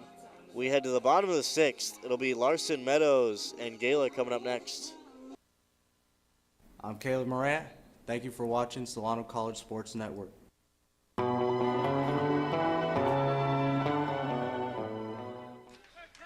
So Kyle Bible now up, swings at the first pitch and rips that one into left, and that one drops in front of left fielder. Chris Carlson rounding third, and he is going to score. Josh Sheridan around second. He's in safely, and since the throw went to third, Kyle Bible hustles it all the way down to second, and that is his 50th RBI of the season, tying him with Scott Crutel for the RBI lead in the Bay Valley Conference, which is probably not fair because Scott Crutel getting the day off because of a thumb injury.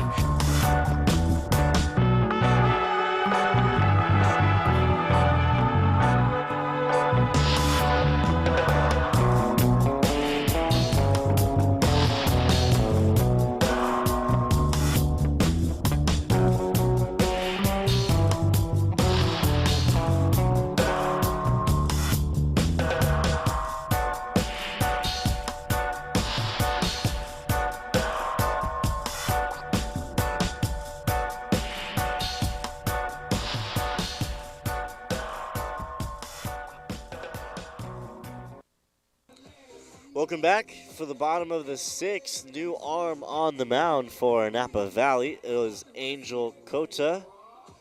His 6th appearance of the year. 18 innings of work coming into this one with an 8 ERA and 6 strikeouts in those 18 innings. So he will switch spots with Mateo Santos. So Santos now at second base. Angel Cato, who was starting at second base, now on the mound.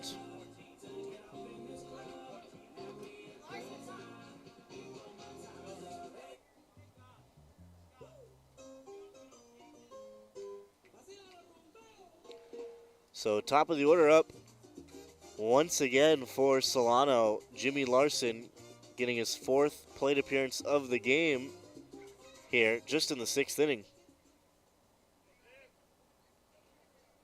0 for 2 so far, a pop out, a strikeout, and a hit by pitch. Does have a run though. Takes a look at ball 1.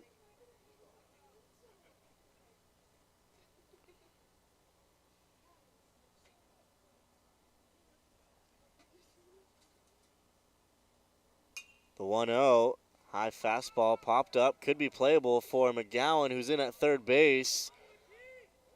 And he makes the catch, but it is technically out of play. So that one will go down as a foul ball. Larson definitely catches a break there.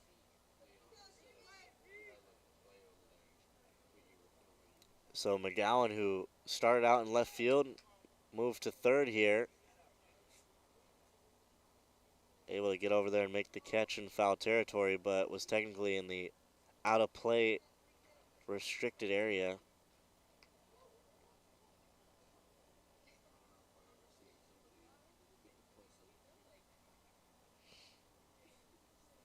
So 2 balls, 1 strike now to Larson. Make that 3-1.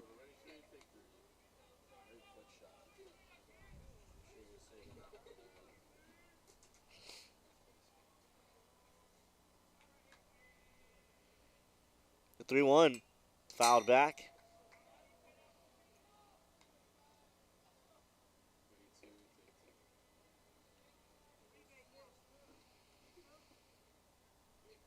Full count to Larson here. Leading off in the bottom of the 6th. Solano trying to add to their lead. Swing and a miss. Got him. Second strikeout of the day for Larson. And after the strikeout from Coda, that'll bring up Miles Meadows.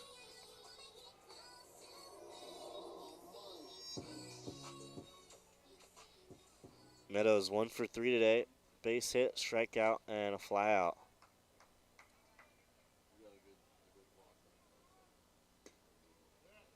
Takes a big hack, but gets nothing but big air.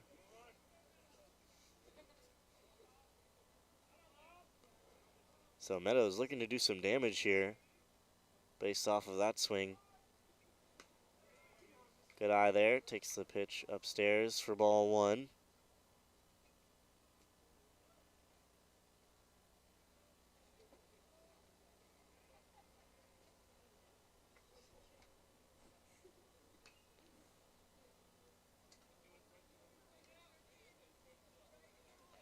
So after the steal in the first from Meadows, that puts his number up to 14 on the season, second best in the Bay Valley Conference. And he's only been caught stealing 3 times. Kota put a little bit too much into that breaking ball, wasn't able to place his footing correctly.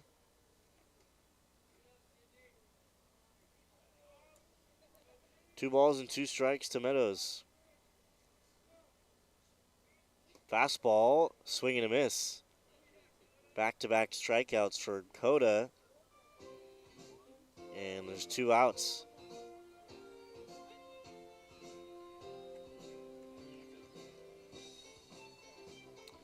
So a lot more strikeouts so far in this game in comparison to Thursday. Just 3 combined strikeouts from both teams. Napa Valley struck out once, Solano struck out twice. In a game that also only consisted of 3 walks.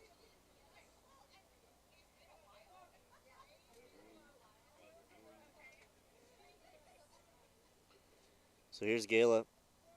1 for 3 today. And this one, fly ball, right field, got a lot of it. Not quite all of it, but off of the fence.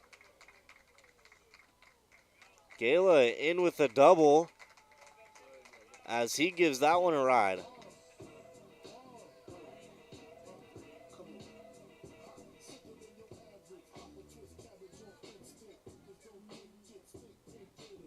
Impressive piece of hitting from Gala on the low and outside fastball, able to hook that one off the fence.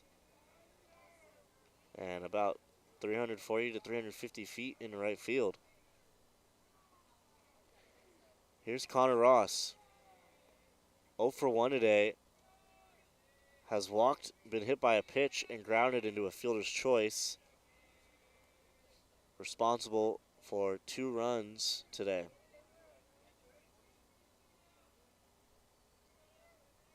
So Gala at second with the 2-out double. Ross takes a look at strike 1.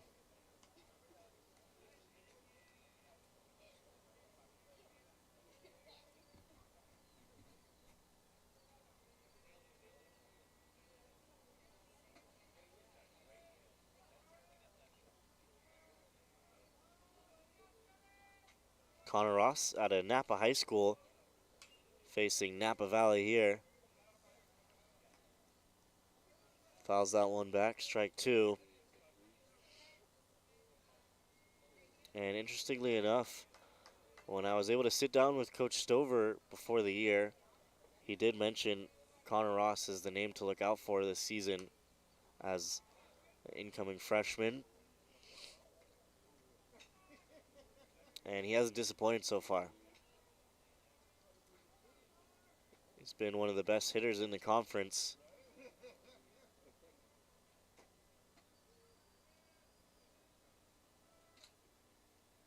Looking to drive in Gailey here. 2 strikes, 2 outs. Runner on second. This one to right field and down in front of Holloman. RBI single for Connor Ross as Gala comes across to score from second. Ross able to dump that one right in front of Holloman. And Solano adds one to the board. 7-1 Falcons.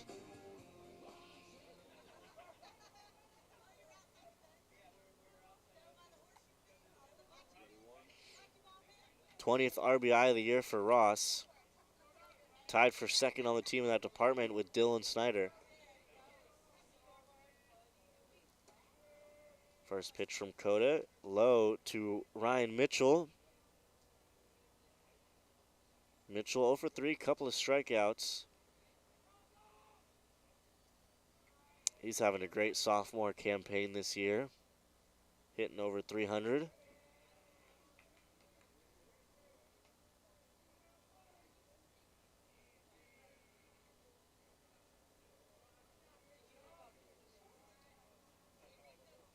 Mitchell out of American Canyon High School.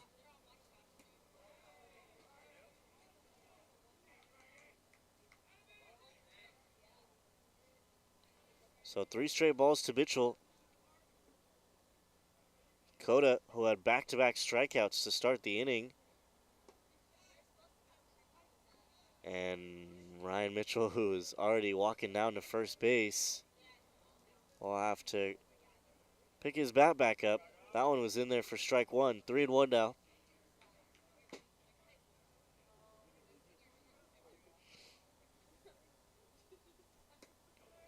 Fastball, that one, ball 4.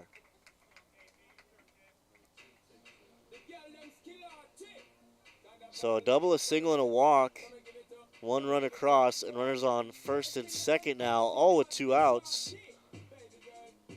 So Solano putting a little bit of pressure on Coda here.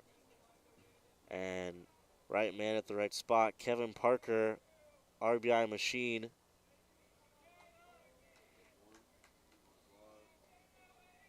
He already has an RBI today, 2 runs, and is 1 for 2.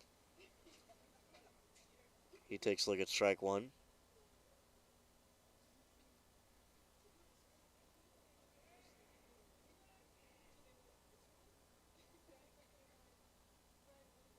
Slider off the end of the bat. This one could be trouble. Holloman coming in, and it's going to land with 2 outs. Ross was on the move off of contact, and Parker, who took a wide turn from first base, but no one was there to cover the bag, so he'll get back in easily. An RBI single. Mitchell able to advance 180 feet. And Ross coming in to score. 8-1 Solano putting it on Napa Valley here.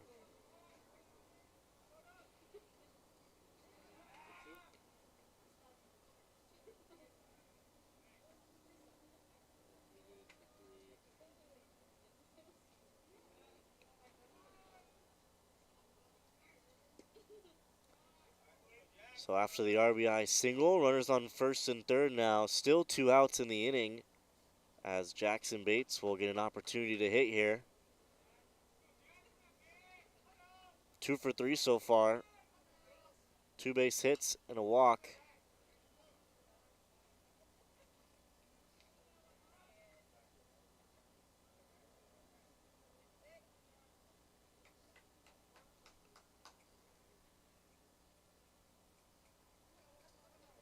One ball, 1 strike to Bates. Curveball, swing and a miss.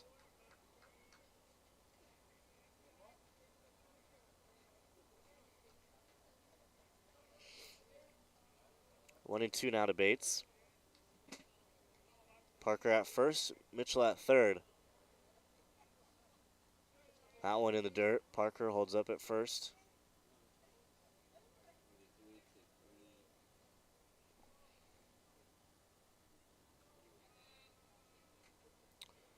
Approaching the 2-hour mark of this ball game here in the bottom of the 6th. Another good RBI spot here for Solano. Fastball, low and outside, and the count is full. So 2 runs have already come across, all with 2 outs.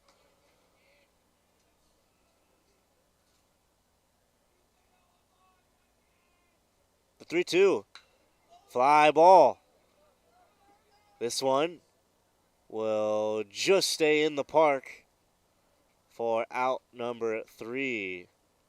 Solano able to push 2 runs across and add to their lead. They lead 8-1 as we head to the top of the 7th. This is Dylan Kosar. Thank you for watching the Solano College Sports Network.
Welcome back to the Solano College Sports Network. We're here for the top of the 7th.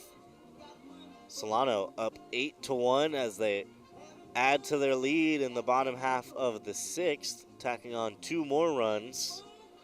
And we have a new pitcher on the mound for the Falcons. It's the southpaw, number 24, Jacob Reguera. As Dylan Trammell's day is over.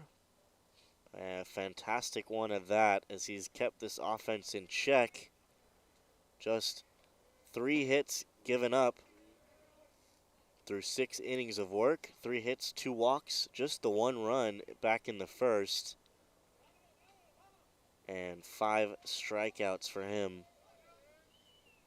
He was impressive today.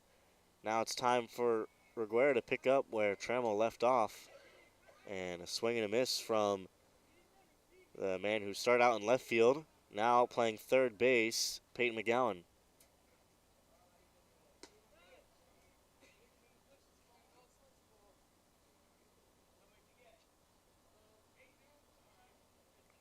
McGowan back in the second, launched a ball to deep left field. Jimmy Larson robbed him of a home run, would have been his first of the year. Now down the count 1-2. He's 0 for 2 today with that fly out and a strikeout. Getting up in the box. Takes a look at ball 2.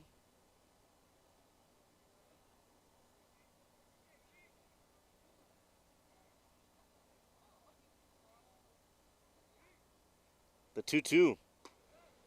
Too high, ball 3. Reguera comes in for the 16th time this year, the most by any pitcher on the staff. He's got 33 innings of work, 16 earned runs. As that one's low for ball 4. His 20th walk surrendered of the year.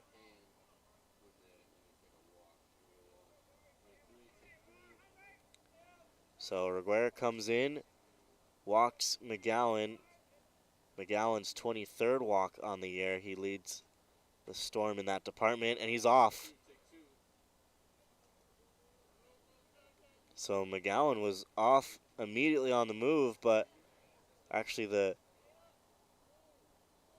center fielder who came in defensively replaced Cole Van Stone, Amari Sawney. Looked like it may have been a designed hit and run because he was swinging even with Peyton McGowan have a great jump at first base. Doesn't go this time. Sawney early on that one.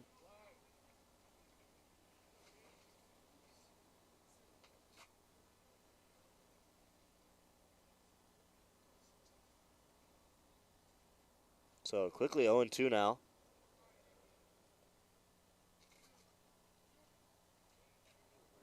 Speed on first. Takes the lead. Move back.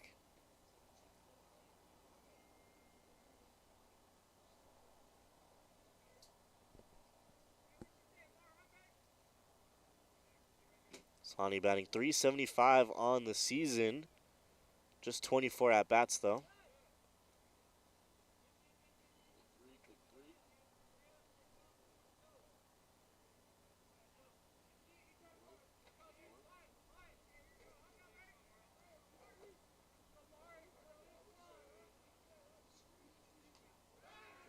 Another move back to first. McGowan in there standing.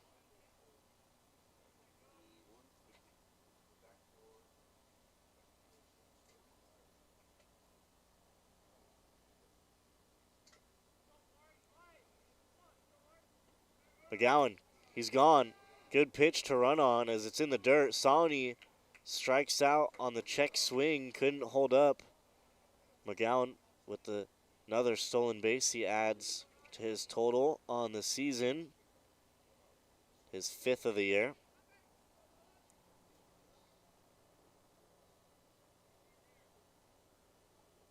So after the strikeout for the first out of the inning, that brings up Angel Cota, who is now pitching. He pops this one up. Playable for Ross in the grass. He'll make the catch for the second out. So unproductive from Cota. Had a runner on scoring position with 1 out. Unable to move him over. And that'll flip the lineup over now for Mateo Santos, who's playing second base. Swap positions with Cota. Both on the mound and playing second base in this one. He's 1 for 3. This one, he's out in front on. Larson coming in, makes the catch down the line. The oh-so-steady glove of Jimmy Larson in left field, making it look easy once again. And down go the Storm in the 7th. We head to the bottom of the 7th. It'll be Vega, Guerra, and Larson coming up next. I'm Robert Searcy, and thanks for watching the Solano College Sports Network.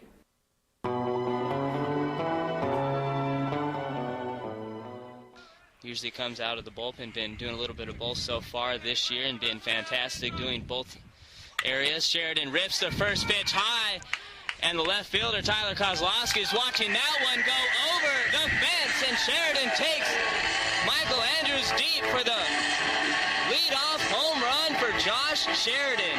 Well, that's a nice start for Solano in a game they really need to win. And so Josh Sheridan, the talented leader of this team, he's one of the few returning sophomores from last year's outstanding team, gets things started with the home run to deep left field here right off the bat in the bottom of the first. So just like that, Solano on the board in this game against the Storm, 1-0.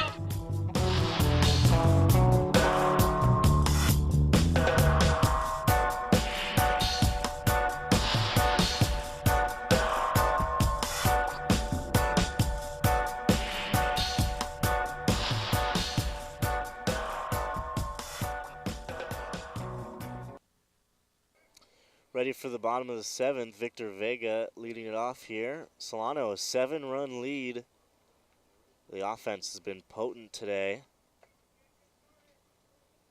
Victor Vega trying to get another base hit, and he will, over the head of the shortstop, Crudo, and that one, another base hit. Vega wide turn at first, but will head back and be content with a single.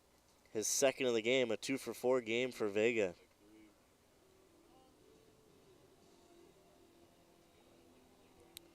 So after the first pitch swinging from Vega, leadoff knock, that'll bring up the catcher, Julian Guerra. And he squares around, throw back to first. Martinez trying to back pick.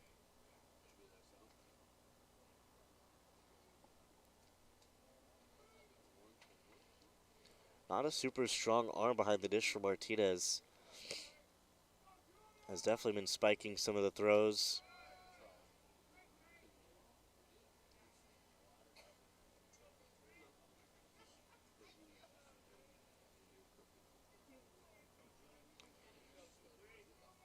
2-0 to the Solano backstop.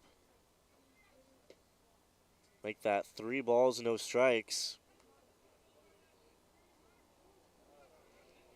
Julian, who's 0 for 3 today, strikeout and a couple of ground outs.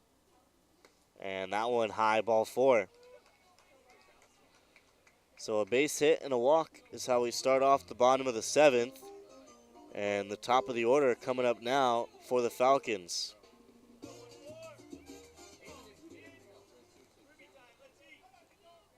So here's Jimmy Larson getting his 5th plate appearance already.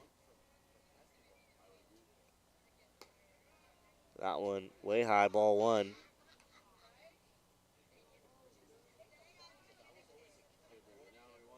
Martinez will call time and head out to the mound, talk to his pitcher.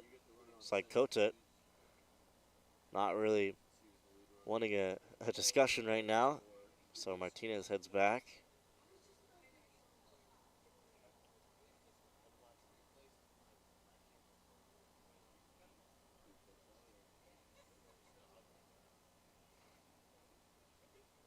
The 1-0. Fastball popped up. Could be playable. Peyton McGowan going back. Can't get that one in time. Just out of reach and foul ground. Strike number 1.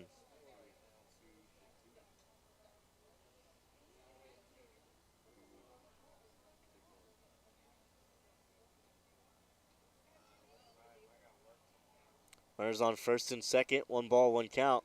Kota fires. This one pulled down the line. Nice play over there by first base coach, Coach Chief. Showing off the hands.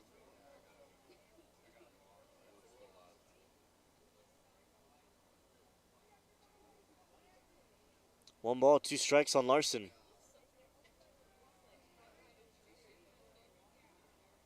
Curveball upstairs, ball 2.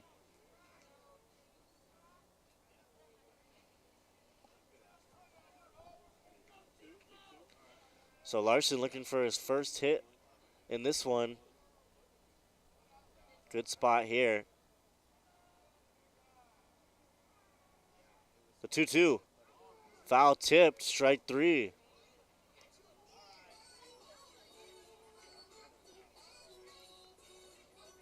So Kota records the strikeout, his 3rd here in an inning and a 3rd of work.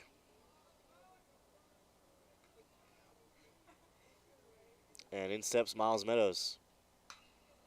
Ground ball, playable. Peyton steps on 3rd. Throw to first in the dirt. Dorsey, was he able to stay on the bag? No, he came off.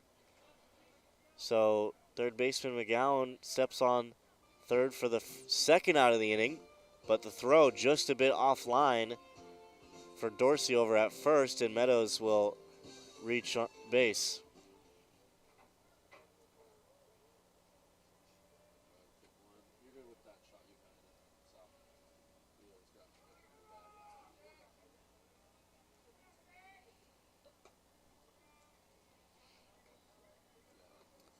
In steps Alex Gala, 2 for 4 today. He's reached base 3 times, though, and had that double last inning off of Kota.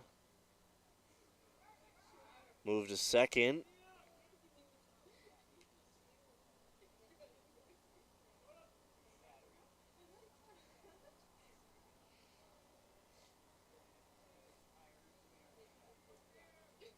Want to know to Gala. Tried to backdoor the slider and actually does successfully. Gets it, just clips the corner for strike 1.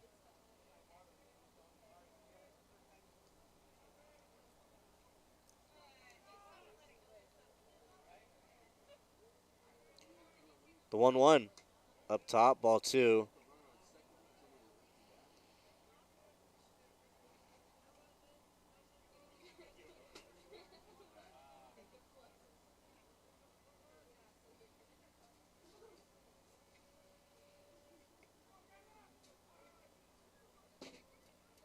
Two and 1 on Gala. Kota trying to get out of the jam, and once again gets that call. The back foot slider.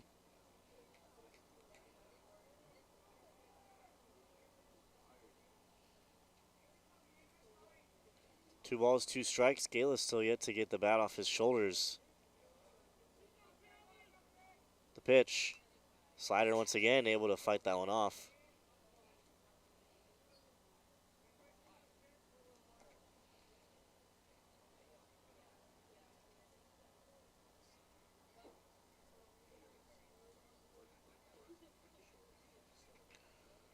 Try the 2-2 again with 2 outs and 2 runners on. This one popped up. Playable for Holloman. Actually, that's Solany out there. Holloman in center. Nonetheless, the right fielder makes the catch for the 3rd out. Here in the bottom of the 7th, we head to the top of the 8th. It'll be Crudo, Via Dorsey, and Kistner coming up next. Jackson Bass, thank you for watching Solano College Sports Network.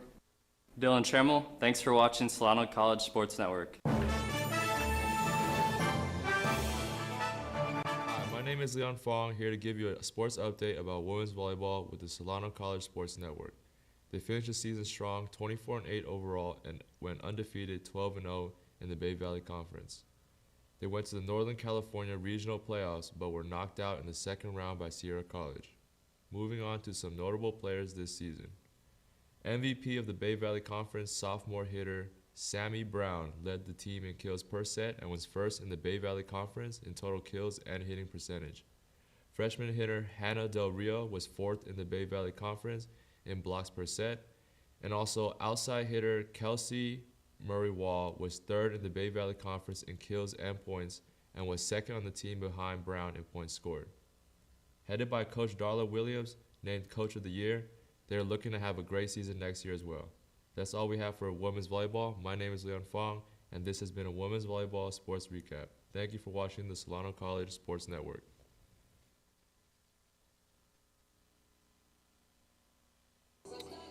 We're back, top of the 8th. Jacob Reguera still on the mound.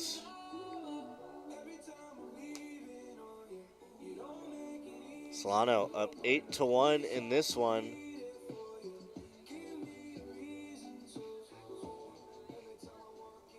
They had the 4-run first, 2 runs back in the 3rd, and 2 runs in the 6th. And Napa Valley hasn't scored since the first batter of the game came across to score. And that was off of an intentional rundown by this guy at the plate, Tyler Crudo, who was intentionally tagged out and allowed Santos to come across and score.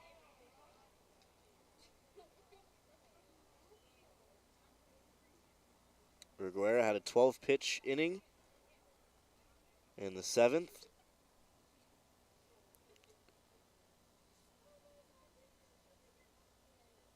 Crudo, 1-1 pitch. This one's popped up.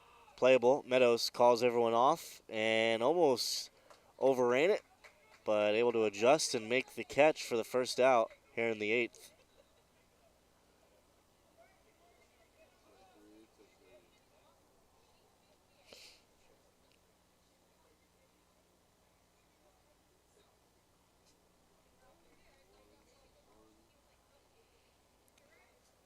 So with 1 out, that'll bring up the first baseman for the Storm, Via Dorsey.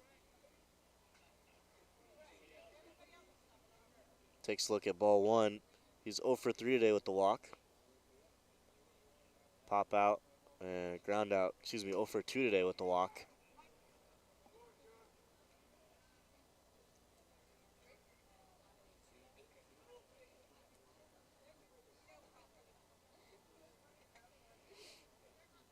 Change up, hung a little bit. Dorsey all over it, smacks it into center field for a 1-out knock.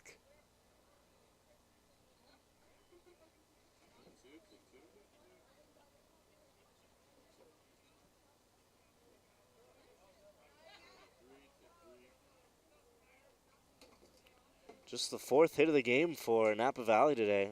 They've been pretty quiet offensively. Solano's mostly made easy work of them. They did have a bases loaded inning. Dorsey on the move. Guerra looked like he didn't know that he was going at all and throws this one deep into center field.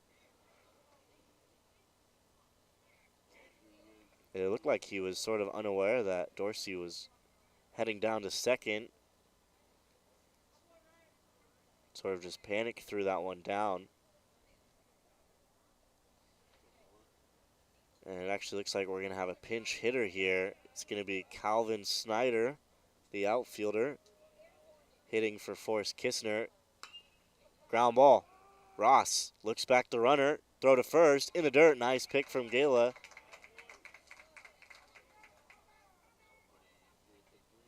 So Ross, textbook right there. Fields the ground ball. Looks the runner back at second to make sure he doesn't sneak an extra bag behind his back, and then makes a good throw to first in time. 2 outs now, and here's Edward Holloman, came in for Michael Reagan, and is 1 for 1.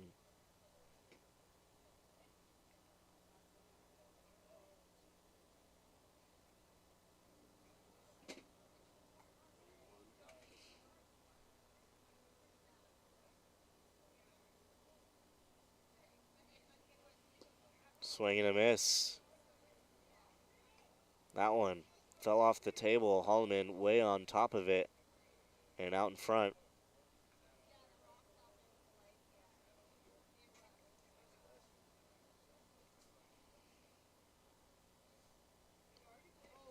Once again, Holloman way on top of that.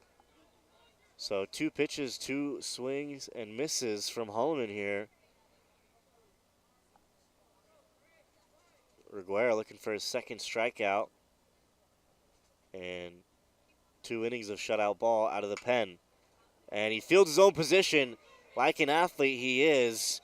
Throws it on to first in time. So Napa Valley once again kept off the scoreboard. 7 straight innings of shutout baseball for the Solano staff as we head to the bottom of the 8th. It's going to be Connor Ross, Ryan Mitchell, and Kevin Parker coming up next for the Falcons. Benny Peluso Burns, thanks for watching the Solano College Sports Network. So the first game took 4 hours and 59 minutes. This game right now is at 1 hour and 59 minutes. Strike 3, game over.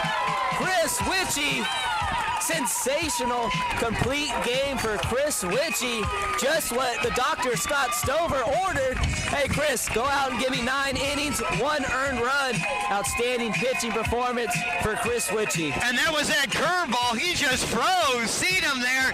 Nothing he could do but shake his head, walk to the dugout, and so now the Falcons pick up their first super regional win under Coach Stover. They're going to face Ohlone.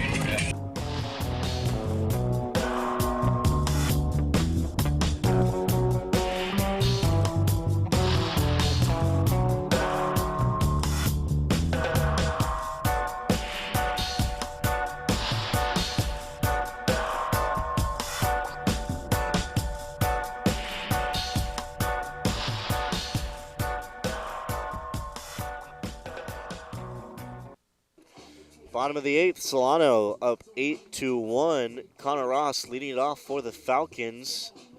Trying to just add some insurance runs here before they hopefully close this one out in the 9th.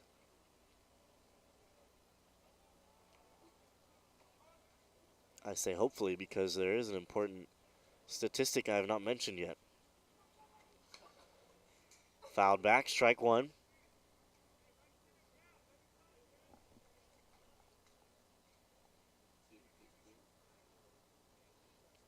Ross has come around to score 3 times this game.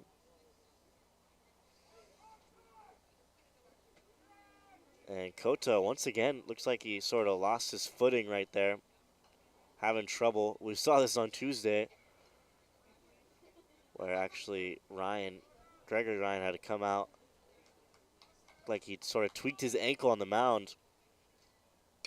Ross drops this one in right in front of the center fielder, Holloman. Another base hit for him, his second of the game, and he has reached base in every at-bat today.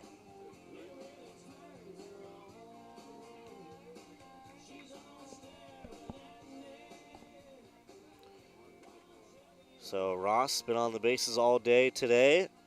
Ryan Mitchell looking for his first knock, trying to join on the fun. 0 for 3 today with the walk.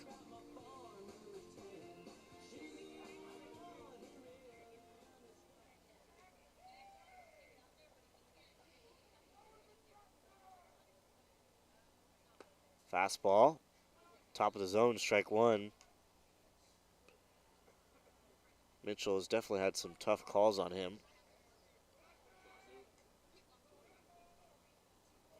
Couple of strikeouts today for him.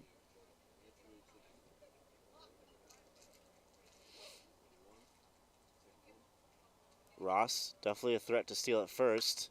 Mitchell might have just gotten under this one. This one's to left field. Left fielder can't make the catch. It's off his glove. Ross into third. Mitchell into second. So, in my estimation, it looked like Mitchell sort of missed that one. Still showing off the power. Just really goes to show. Able to still drive that one out to deep left center field and just off of the glove of Kistner.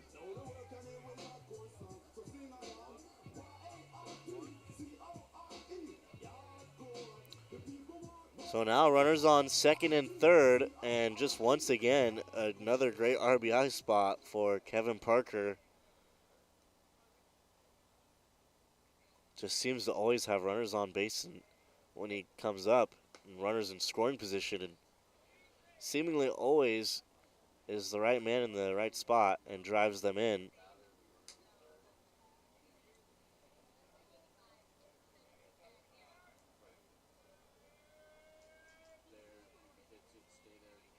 The 1-0 curveball drops in, strike one.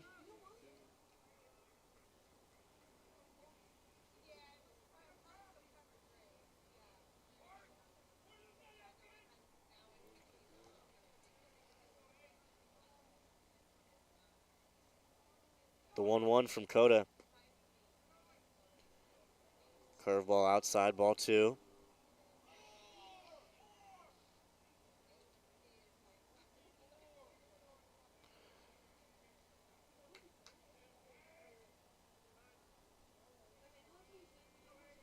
Two hits and a walk today for KP. This one, fly ball, right center field. Holloman getting on his horse. It is going to go over his head. One hops, and he will pick it up, but not before Parker around second, and will stay at second. A two-run double for Kevin Parker as he adds to his RBI total, his extra base total. He has been on a tear this year.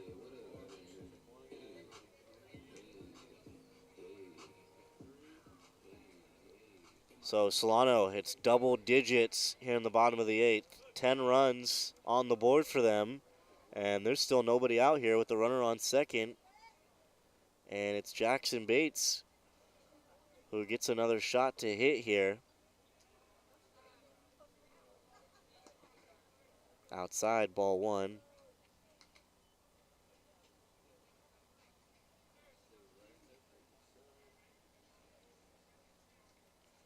Parker's sixth double of the year. And 27th RBI. This one, again, off the end of the bat. This time, Dorsey able to keep it in front of him, make the play for the first out of the inning. Bates sort of a smile on his face. Got away with it the first time, not this time.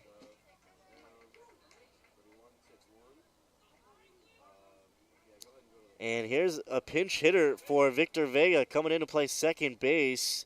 Number 9, Benny Peluso Burns from Albany High School.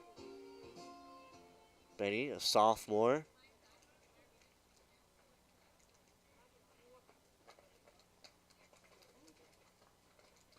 And with the right-hander on the mound, coming in to hit from the left side.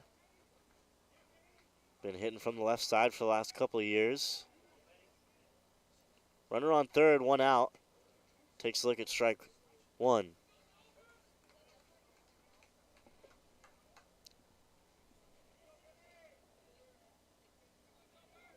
Benny 2 for 8 on the year, batting .250. Has an RBI. Takes a hack at that one low. Foul tips it, strike two.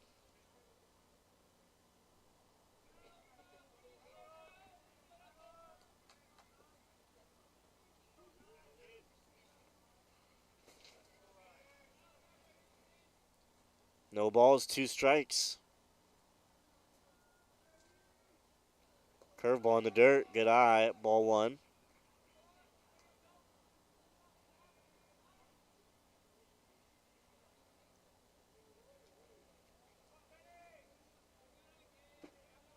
Benny looking for his first hit and his first at bat in conference play here.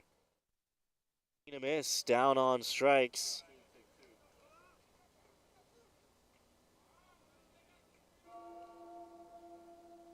So Benny swings through the breaking ball, and now the catcher for the Falcons, Julian Guerra, once again up to the plate here. Chopper, foul, strike 1.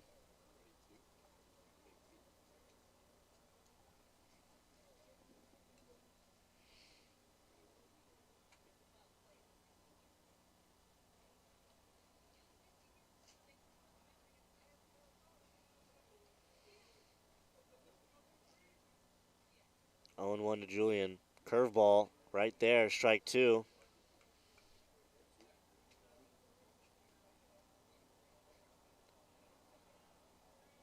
Oh for 3 today with the walk. 2 strikes, 2 outs. Parker on third, curveball. Chopped foul once again.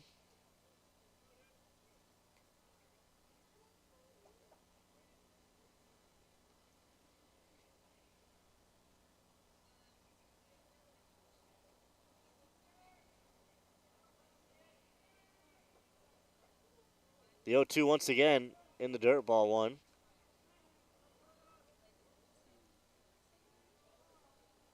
Caleb Morant on deck if Guerra is to get on base. Pinch hitting for Jimmy Larson.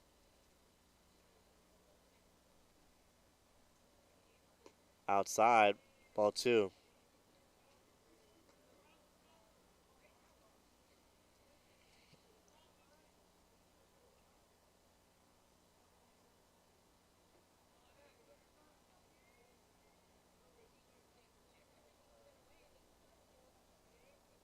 Two balls, 2 strikes.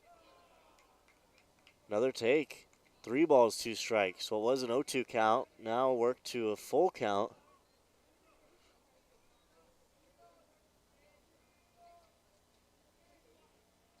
Kota trying to get his guys in the dugout for the top of the ninth. He'll have to wait a little bit longer. Ball 4.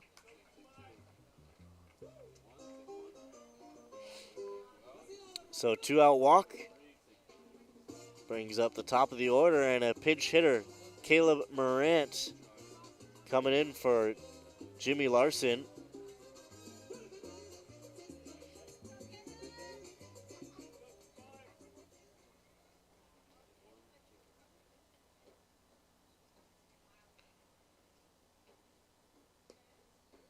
First pitch outside.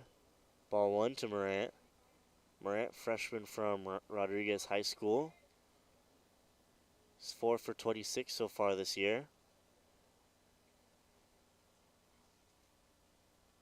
Fastball, ground ball, and it'll get by.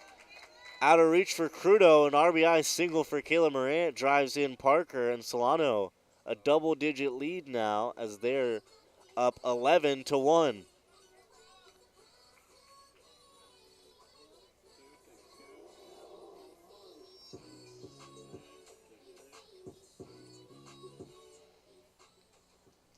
So the 2-out RBI knock for Morant will give Miles Meadows another at-bat. 1 for 5 today after a 3 for 4 day yesterday. He's come across and scored 3 runs in the last 2 games.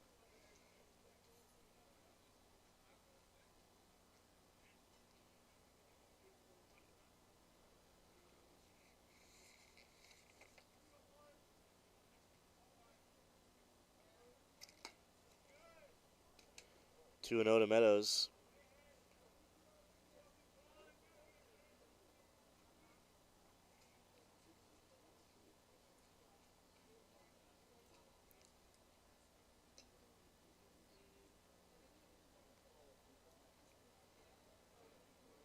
So, after this game, Solano has a trip with Los Medanos. They're going to play here against LMC on April 11th. We will have that broadcast for you. That's next Tuesday. And then an away game and another home game on the 15th, which will be on Saturday. We will not have that broadcasted. As Meadows all over this one, it's going to get down and bounce off the glove of the left fielder. 1 run scores. Morant holds up at third. Miles Meadows, an RBI double here in the bottom of the 8th.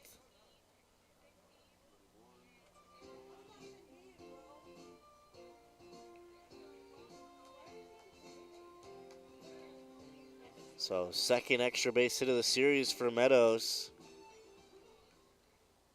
And his 6th hit in the last 3 games. As we'll have another pinch hitter for Solano. It's going to be number 12, Joseph Gutman. Gutman swing and a miss at the slider. Looking for his first hit of the year, 0 for 26 so far.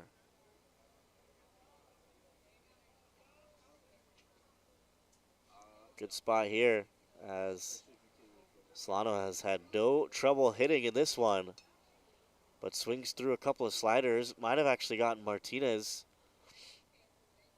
on that cut. Says, looks like he's going to be all right. Quick to get back in the squat.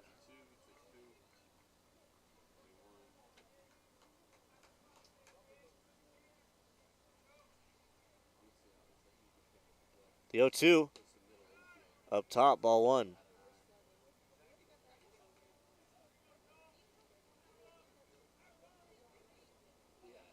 Five hits and a walk this inning.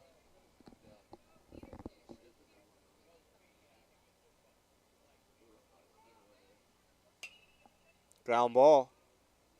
Crudo on to first in time for out number 3, but not before. Solano adds 4 runs on the board here in the bottom of the 8th. They lead 12-1 as they're getting ready to shut the door in the top of the 9th. Martinez, McGowan, and Sani coming up next for the Storm. Marcellus Cueva, thank you for watching the Solano College Sports Network.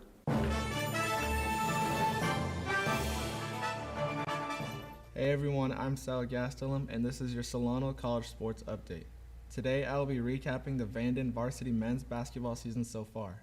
The men's basketball at Vanden High School finished with a regular season record of 19-10 overall and finished second in their conference with an 8-2 record.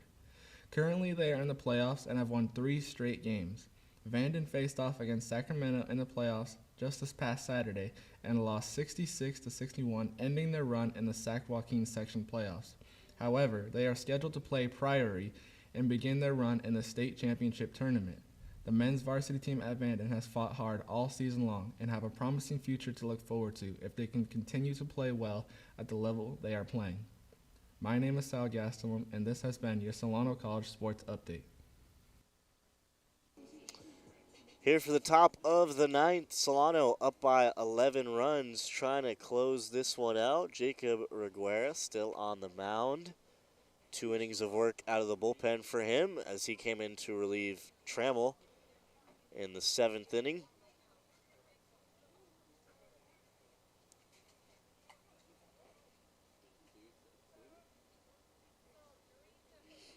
Just 4 hits from Napa Valley's offense today. They've been basically mute. Solano has had their way, and this spans really from yesterday's game as well, where Napa Valley got shut out after putting up 11 runs on Solano on Tuesday. Just 1 run in the last 17 innings. 0-2 here to the pinch hitter. Takes a look at ball 1. Cole Hunter, the freshman, 1 for 11 on the year.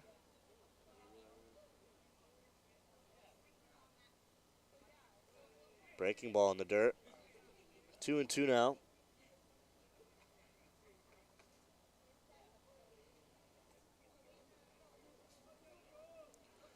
Hunter pinch hitting here for Gavin Martinez. This one, fly ball, left field. Morant calling off everybody around and will make the catch for out number 1.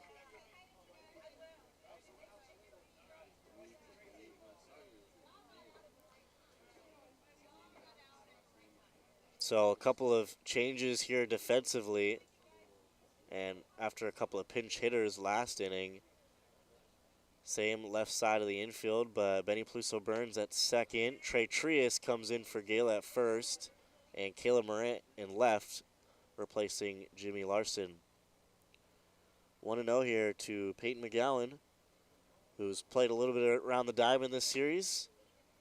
Got the start in left, played some short yesterday, started in second on Tuesday, and is at third base right now.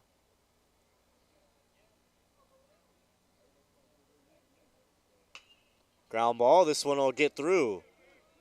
Base hit for McGowan through the 5-6 hole.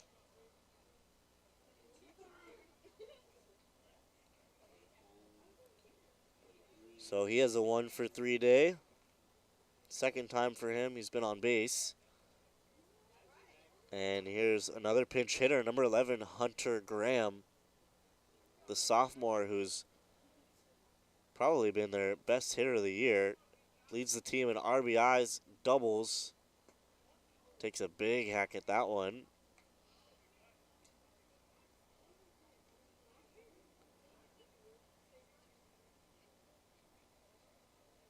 Comes in batting .337 on the year. In the dirt.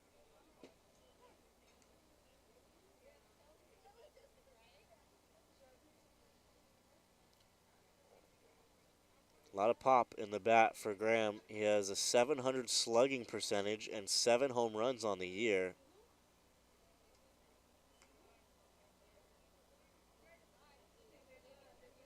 Two balls and 1 strikes to him. McGowan on first. Already has a stolen base today. Pretty big lead over there at first. In the dirt.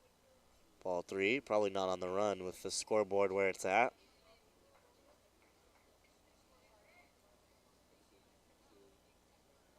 Three and 1 to Graham.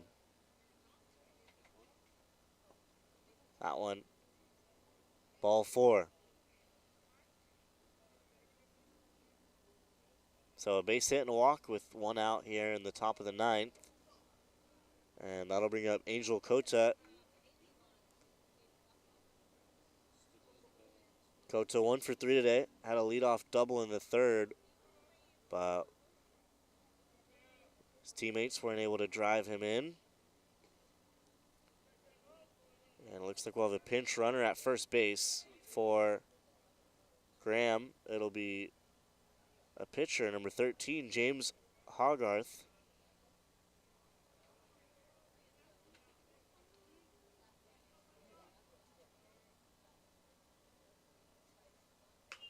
Fly ball, left field, Morant going back.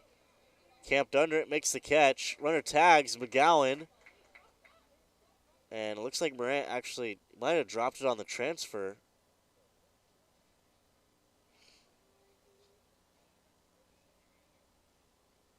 So they're going to call it on the transfer. So out number 2. Appealed a second. He was safe. Did tag up in time. So second out of the inning.